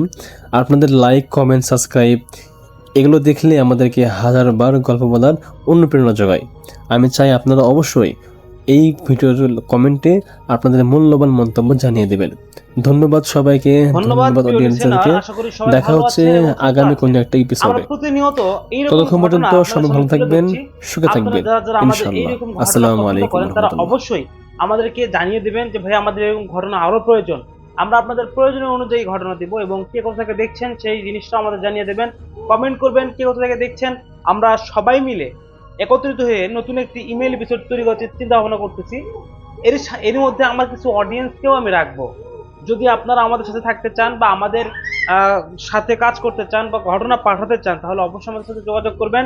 আমাদের যোগাযোগ করার ঠিকানা হলো HMUDSOAYEB